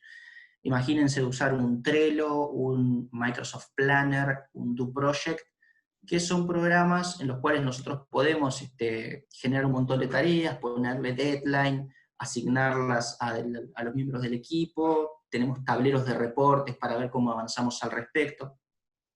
Así que en el caso de que su sistema de auditoría, ya sea no lo tenga o no cuenten, pueden usar estas herramientas que son muy útiles dadas estas situaciones donde el orden es algo primordial. El tema de las reuniones. Hoy por hoy, para nosotros ya es clásico decir, hacemos una reunión y la vamos a hacer por Meetings, la vamos a hacer por Webex, por Zoom, eso no hay problema. El tema es también llevarlo al cliente y al equipo de trabajo a que utilicemos estas plataformas y estas maneras de reunirnos para poder relacionarnos y para poder tratar los temas. Acá es muy importante, a uno tal vez le pasa que en este contexto de mucha reunión virtual, a veces está inmerso en montones de reuniones, la clave es siempre tener el norte de la reunión y un foco determinado y tratar los temas que se van a tratar con el objetivo de que esa reunión sea lo más productiva posible y por sobre todo que nos sirva para obtener lo que fuimos a buscar, o sea, que se cumpla el objetivo de esa reunión. Con lo cual es claro y clave llevar al cliente a que nos relacionemos de esta forma, llevar al equipo de trabajo también, y por otro lado, hacer lo más efectiva posible las reuniones. Continuando con esto, y un poco también con el primer punto que habla de cómo vamos a repensar estos procedimientos alternativos, nosotros vamos a tener que pensar cómo vamos a obtener la documentación necesaria, es decir, nuestra evidencia que sustenta los procedimientos de auditoría. Acá debe depender mucho también de la organización y de la empresa. Si es una empresa que tiene la mayoría de sus procesos subidos a la nube, o se encuentra en estas cuestiones de ir hacia procesos en cuanto a transformación digital, o tiene sus ERPs que se pueden tomar en forma remota, ahí no tendríamos mayores problemas. Sí vamos a tener que verificar de qué forma podemos obtener esa documentación, no sé, por ejemplo, cuando la misma se encuentra en la entidad, y a ver si la entidad se encuentra dentro de las que está exceptuada, o tiene alguna guardia pasiva o algo por el estilo. Tendremos que buscar los métodos y los caminos necesarios para obtener la documentación que claramente es necesaria para nosotros tener nuestro confort de auditoría. Siguiendo con estos temas, atado del punto anterior, vamos a tener la recepción de respuestas a procedimientos de confirmación externa, es decir, las tan famosas y necesarias circulares. Acá la verdad es que conforme ha pasado el tiempo, se ha ido hacia una conducta más de, bueno, te la puedo ir adelantando por mail, te la mando escaneada, además. En este caso es el único camino prácticamente. Con lo cual acá siempre es muy importante, recuerden, documentar cuál es el remitente, de donde están recibiéndose estas confirmaciones externas, estén seguros que viene de donde tiene que venir y que es la persona o el funcionario adecuado el que está respondiendo. ¿Por qué? Porque esta es evidencia claramente que nos va a servir a nosotros para sustentar la conclusión sobre determinados procedimientos. Acá también es muy importante hacerle comprender a la entidad, al cliente, que necesitamos obtener toda esta información y acompañarlos y tratar de ayudarlos a ver de qué forma o qué alternativas se pueden ir gestionando las respuestas. Por otro lado, después tenemos dentro de los procedimientos, cuando hablamos de los recuentos físicos, las inspecciones físicas. Es decir, si nosotros pensamos en los inventarios, claramente sería muy difícil hacer un inventario dada la situación actual de aislamiento, pero pensemos a ver si podemos hacer desde un inventario previo que tengamos, ir hacia adelante con toda la reconstrucción, con la documentación para llegar a nuestra fecha de corte, o pasado el aislamiento podemos hacer un inventario e ir hacia atrás para llegar a ese momento en el cual necesitamos contar con las existencias. Eso es una opción que se piensa y que se puede realizar.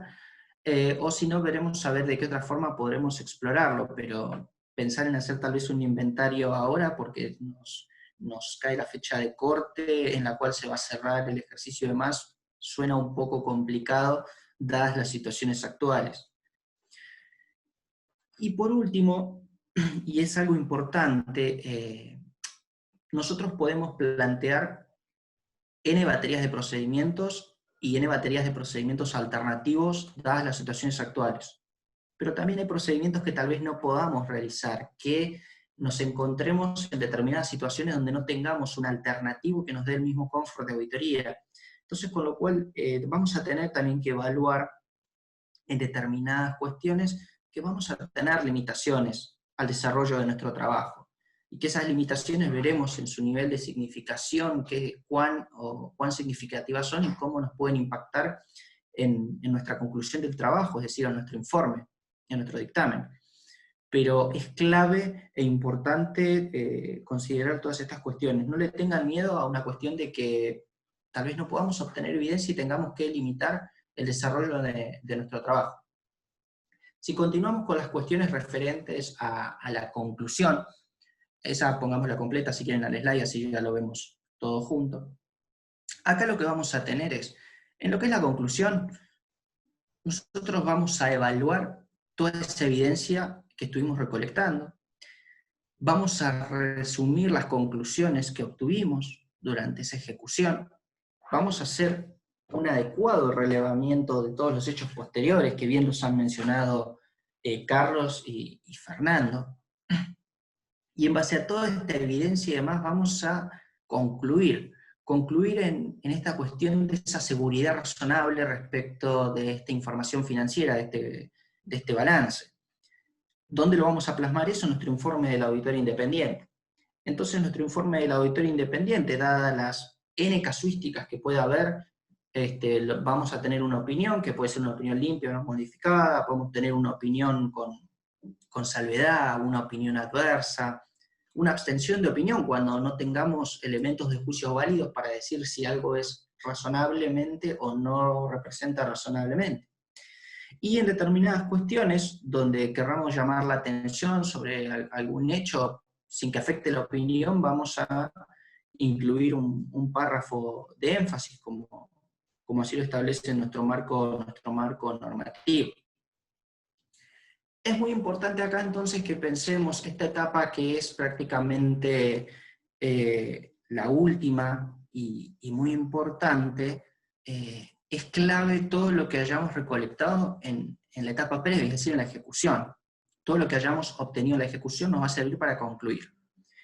Ahora bien, dado el contexto actual y todas las cuestiones a revelar y evaluar que han ido mencionando tanto Carlos como Fernando, nos llevan a que van a tener un impacto dentro de nuestro informe, es decir, dentro del dictamen. Entonces, si vamos a pensar el informe del auditor independiente, nosotros lo vamos a plantear como en dos grandes dimensiones. Primero vamos a ver los efectos negativos sobre la entidad, sobre sus operaciones, sobre su información financiera, respecto a esta nueva normalidad producto del COVID-19, y por otro lado vamos a pensarlo en cuanto a si hemos tenido limitaciones en el desarrollo de nuestro trabajo, es decir, si tenemos limitaciones en el alcance. Entonces acá tenemos las diferentes casuísticas planteadas. Si existen efectos negativos sobre la operatoria de la entidad, es decir, si producto del COVID y de toda la batería de leyes y regulaciones y de la situación actual, no existen efectos significativos, o que directamente no existen, o no son significativos los pocos que existieran, vamos a tener nuestro informe del auditor con una opinión no modificada. Si nos vamos por el otro lado, a la dimensión que hablábamos respecto de las limitaciones al trabajo del auditor, claramente si no tuvimos limitaciones, es decir, si pudimos realizar todos nuestros procedimientos, o pudimos retomar procedimientos alternativos que nos dieron el confort de auditoría suficiente, claramente nuestro informe no va a verse modificado por esas cuestiones, y vamos a tener por estas cuestiones una opinión no modificada. En el caso de que sí hayamos tenido limitaciones, con posibles efectos significativos, pero no generalizados, en ese caso nuestro informe va a tener una opinión modificada, y en el caso de que nos encontremos con limitaciones en nuestro trabajo, y estas limitaciones sean significativas y generalizadas, vamos a tener seguramente una abstención de nuestra opinión. Continuando con la otra casuística, volvemos a los efectos negativos que pueden tener sobre la entidad. Acá vamos a tener varias. Primero vamos a ver si estos efectos productos de la pandemia son significativos, pero sin duda sobre los principios de empresa en funcionamiento, y acá se van a plantear las dos cuestiones. Si existe una nota de impacto negativo, vamos a tener un informe, una opinión limpia, una opinión favorable, seguramente con un párrafo de énfasis haciendo mención a la situación actual. Si dada esta casuística actual, no existe una nota de impacto negativo, es decir, no se revela qué impacto ha tenido la situación producto de la pandemia, ahí sí vamos a tener una opinión modificada por falta de exposición. Si esos efectos negativos fueran muy significativos y existen dudas sobre empresa en funcionamiento, de vuelta, abrimos el if en estas dos cuestiones. Si existe la nota sobre empresa en funcionamiento, vamos a tener este informe con su respecto favorable, con su párrafo de énfasis. Si no existiera esta nota, vamos a tener nuestro informe con una opinión modificada por falta de exposición. Siguiendo con estas cuestiones, ya pasamos del muy significativo y vamos a que la empresa ha dejado de estar en marcha. Es decir, y estos estados contables se han confeccionado y se han revelado con todas las cuestiones inherentes a una empresa que no puede asegurar su futuro en los próximos 12 meses, vamos a tener un informe favorable con su párrafo de énfasis. Caso contrario, si no estuviera los estados contables confeccionados con estas assumptions, vamos a tener una opinión adversa. Y en el caso de que nos encontremos ante múltiples incertidumbres que no nos dejen a nosotros vislumbrar si los estados contables reflejan razonablemente o no la realidad económica y demás, claramente cuando no podemos ir así a una opinión adversa ni una opinión limpia o modificada, vamos a hablar de una abstención de opinión. Con lo cual, desde este punto de vista, nosotros ya atacamos, por así decirlo, todas las cuestiones referentes a el impacto en el informe del auditor. Recuerden que si estamos hablando de una revisión de periodos intermedios, vamos a hablar de la conclusión que vamos a obtener y claramente tomaremos las casuísticas dadas esas cuestiones de que ahí no estamos emitiendo una opinión, sino una conclusión, que va a ser nuestro objeto de trabajo. Y a modo de darle un cierre a la cuestión de auditoría, que lo que hace la cuestión de auditoría es recoge un poco el guante de todas esas preocupaciones y todas esas cuestiones que se toman desde contabilidad, y ver si las mismas han sido plasmadas, adecuadamente evaluadas y reveladas en los estados financieros. Quiero llegar al último punto respecto a auditoría, que me parece la clave de esto, que Carlos lo mencionó.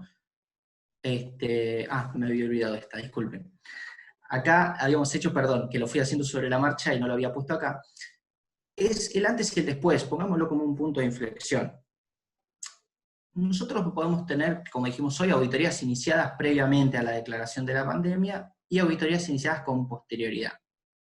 Si nos encontramos con auditorías iniciadas previamente a la declaración de la pandemia y toda la batería de leyes y regulaciones que vino con el aislamiento social preventivo y obligatorio, en el caso de lo que se inició previamente, ¿qué vamos a ver?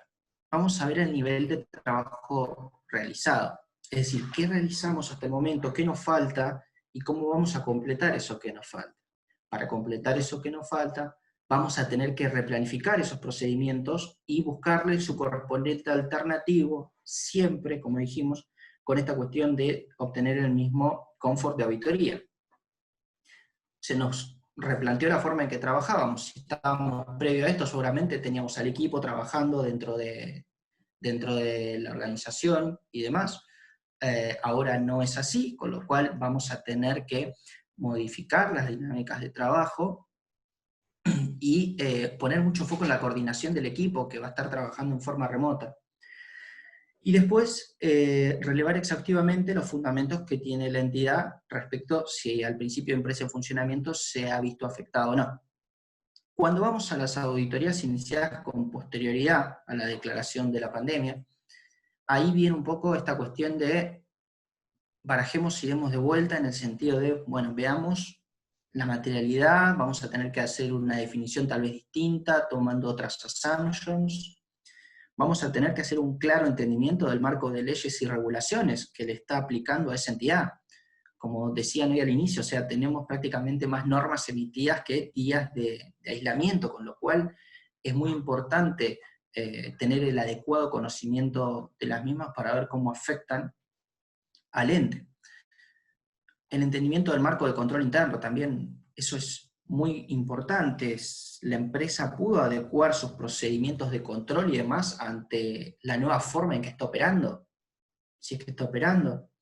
Esto nos va a llevar a una adecuada evaluación de riesgos, es decir, repensemos los riesgos, evaluémoslo en base a la situación actual, evaluar nuevamente, claro, el principio de empresa en funcionamiento, y como dijimos hoy, toda esta cuestión de trabajar ya sea tanto con otros equipos y con el cliente en forma remota, y ver las posibles limitaciones que podamos tener al desarrollo de nuestro trabajo. Esas son como las claves. En lo que es previo a la declaración de la pandemia, la clave está en pensar, bueno, llegué hasta acá tengo toda esta evidencia, ¿qué necesito para continuar? Y en ese qué necesito para continuar es ver si tendré que, no sé, replantear algún riesgo, hacer alguna cuestión, pero siempre pensando en que ya tengo parte del camino recorrido, haciendo especial énfasis en lo que es el principio de empresa en funcionamiento y el relevamiento de hechos posteriores como algo clave. Y en el caso de que me encuentre en el después, o sea, posterior a la declaración de la pandemia y demás, estoy arrancando la auditoría, ahí es repensar todas estas cuestiones, ya tanto en la planning, en la ejecución y en la conclusión, adecuándonos a esta nueva normalidad y cómo esta nueva normalidad nos está afectando ya tanto a la entidad como a nosotros los auditores. Y ahora sí, a modo de cierre, que era lo que había obviado esta slide hoy, quería hablar de este tema que lo tocó Carlos, y es muy importante también, que la calidad es la clave. Y esto me parece que es el leitmotiv del desarrollo de la parte de auditoría. Este contexto actual, ¿qué nos lleva? A que nosotros tenemos que dar una adecuada seguridad razonable respecto de nuestro objeto de trabajo, en este caso la información financiera. Y con lo cual, bajo ningún punto de vista, nosotros podemos flexibilizar ni resignar calidad de nuestro trabajo. En el caso de que hay cuestiones que no pudieran ser auditadas, que no podamos relevarlas o demás, nuestro marco normativo establece qué debemos hacer y qué impacto va a tener de acuerdo a la significación en el informe del auditor. Ahora bien, bajo ningún punto de vista la calidad, es decir, la calidad de nuestro trabajo es una variable que podamos ajustar, que podamos negociar, bajo ningún punto de vista. Nosotros vamos a auditar con el mismo nivel de calidad y buscando obtener el mismo confort de auditoría. La situación actual no puede hacernos a nosotros bajar la calidad de nuestro trabajo porque nuestro producto de todo esto es algo importantísimo, que es seguridad razonable. Con lo cual, bajo ningún punto de vista, se puede resignar calidad dada la situación actual. Con esto más o menos le damos un cierre a la cuestión de auditoría y era resumir un poco todas las cuestiones que habló Carlos, y después, bueno, Fernando le dio su enfoque contable, y ahora los invito tanto a Fer y a Carlos, como para que demos, si les parece, un cierre a la actividad, algunas reflexiones finales. No sé si... Sí, la verdad, bueno, en principio gracias. Excelente, Fernando, Walter, la presentación. Hemos abarcado, creo que todos los temas críticos. Creo que la reflexión un poco tiene que ver con esto, ¿no? Estamos hoy parados en una situación particular que no nos pasa solo a nosotros, nos pasa al mundo entero. Nosotros, las empresas están localmente, tenemos clientes locales, tenemos clientes que son locales que emiten información aquí porque su única, digamos, su ubicación de su casa matriz y sus subsidiarias, en el caso que sea un grupo económico, están ubicadas acá. Hay empresas que son subsidiarias con casa matriz en el exterior. Hay empresas que son solamente locales, que no tienen subsidiarias, están acá.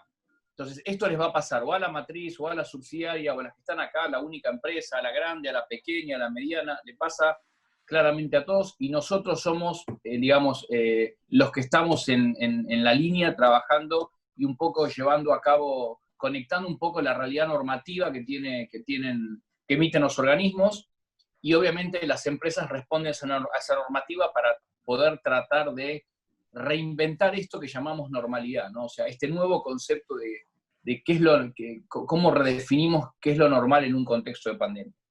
Me parece que es crítico esto. Nosotros somos los intermediarios en este proceso donde los entes generan información.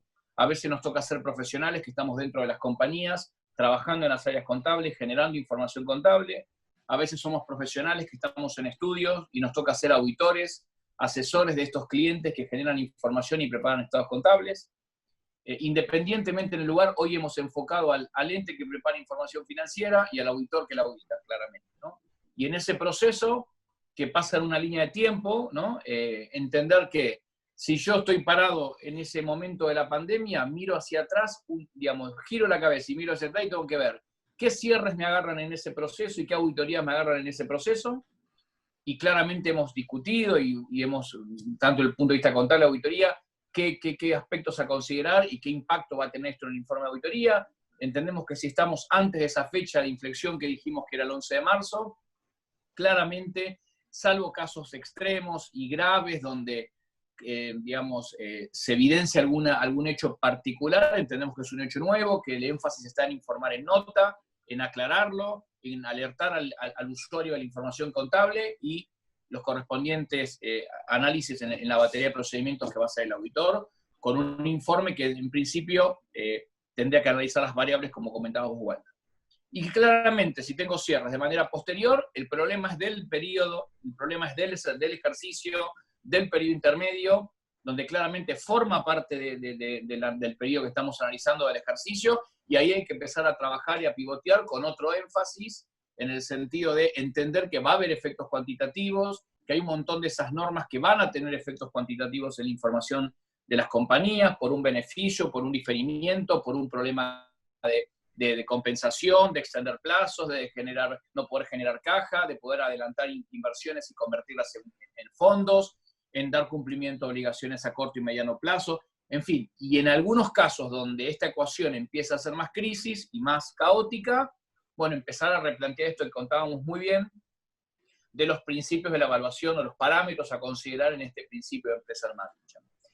Nada, me parece que es terrible, como siempre decimos, ¿no? La cantidad de normativa a analizar en el contexto en el que estamos, pero bueno, para eso estamos, somos profesionales de ciencias económicas, asistimos a las empresas, a los clientes, trabajamos en las empresas que están en el área contable, y estamos todo el tiempo rodeando y trabajando sobre esto que obviamente afecta a todo el mundo, obviamente a nuestro país, a nuestros clientes, a la profesión, y bueno, y un poco la actividad esta tenía que ver con tratar de dar herramientas, tratar de comentar aspectos relevantes de contabilidad y auditoría para poder encarar estos procesos para todos los colegas y profesionales que están trabajando, graduados en estas áreas y que tienen estas tareas que nos toca a nosotros afrontar y desafíos como profesionales de nuestro ámbito. Así que un placer compartir con ustedes la presentación, además de ser dos amigos, le cuento a la gente, son dos amigos profundos de muchos años. Con Fernando veníamos dando actividades, hemos dado no sé cuántas versiones de ajuste por inflación para la Secretaría de Graduados, a quien agradecemos el espacio, como siempre, a Rubén Arena, su secretario, por el espacio, a las autoridades, al decano, al vicedecano, por siempre el espacio que nos dan para poder compartir estas actividades con todos ustedes. Es una semana especial, y bueno, y compartir una actividad de estas relevante para nosotros es un gran orgullo. Así que también queremos agradecer, los dejo a Fernando también que agradezcan a Walter. Nos despedimos y vamos cerrando la actividad. Muchas gracias a todos, vamos a ir en contacto, vamos a estar conectados el día que se publique la actividad con ustedes, ahí en el chat vamos a estar compartiendo con ustedes, y siempre a disposición y seguimos conectados. Muchas gracias a todos.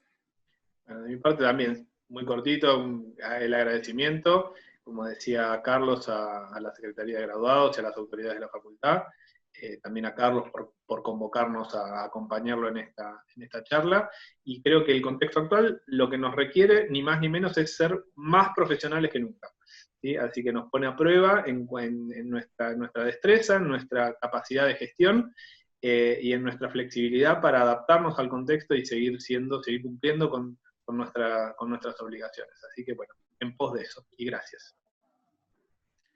Tomo las últimas palabras. Bueno, agradecer tanto a la Facultad y a la Secretaría de Graduados por permitirnos este espacio, a Carlos y Fernando también por dejarme participar, y bueno, dimos todo el puntapié inicial con todo el marco normativo de desarrollo de la labor, tanto contable y de auditoría.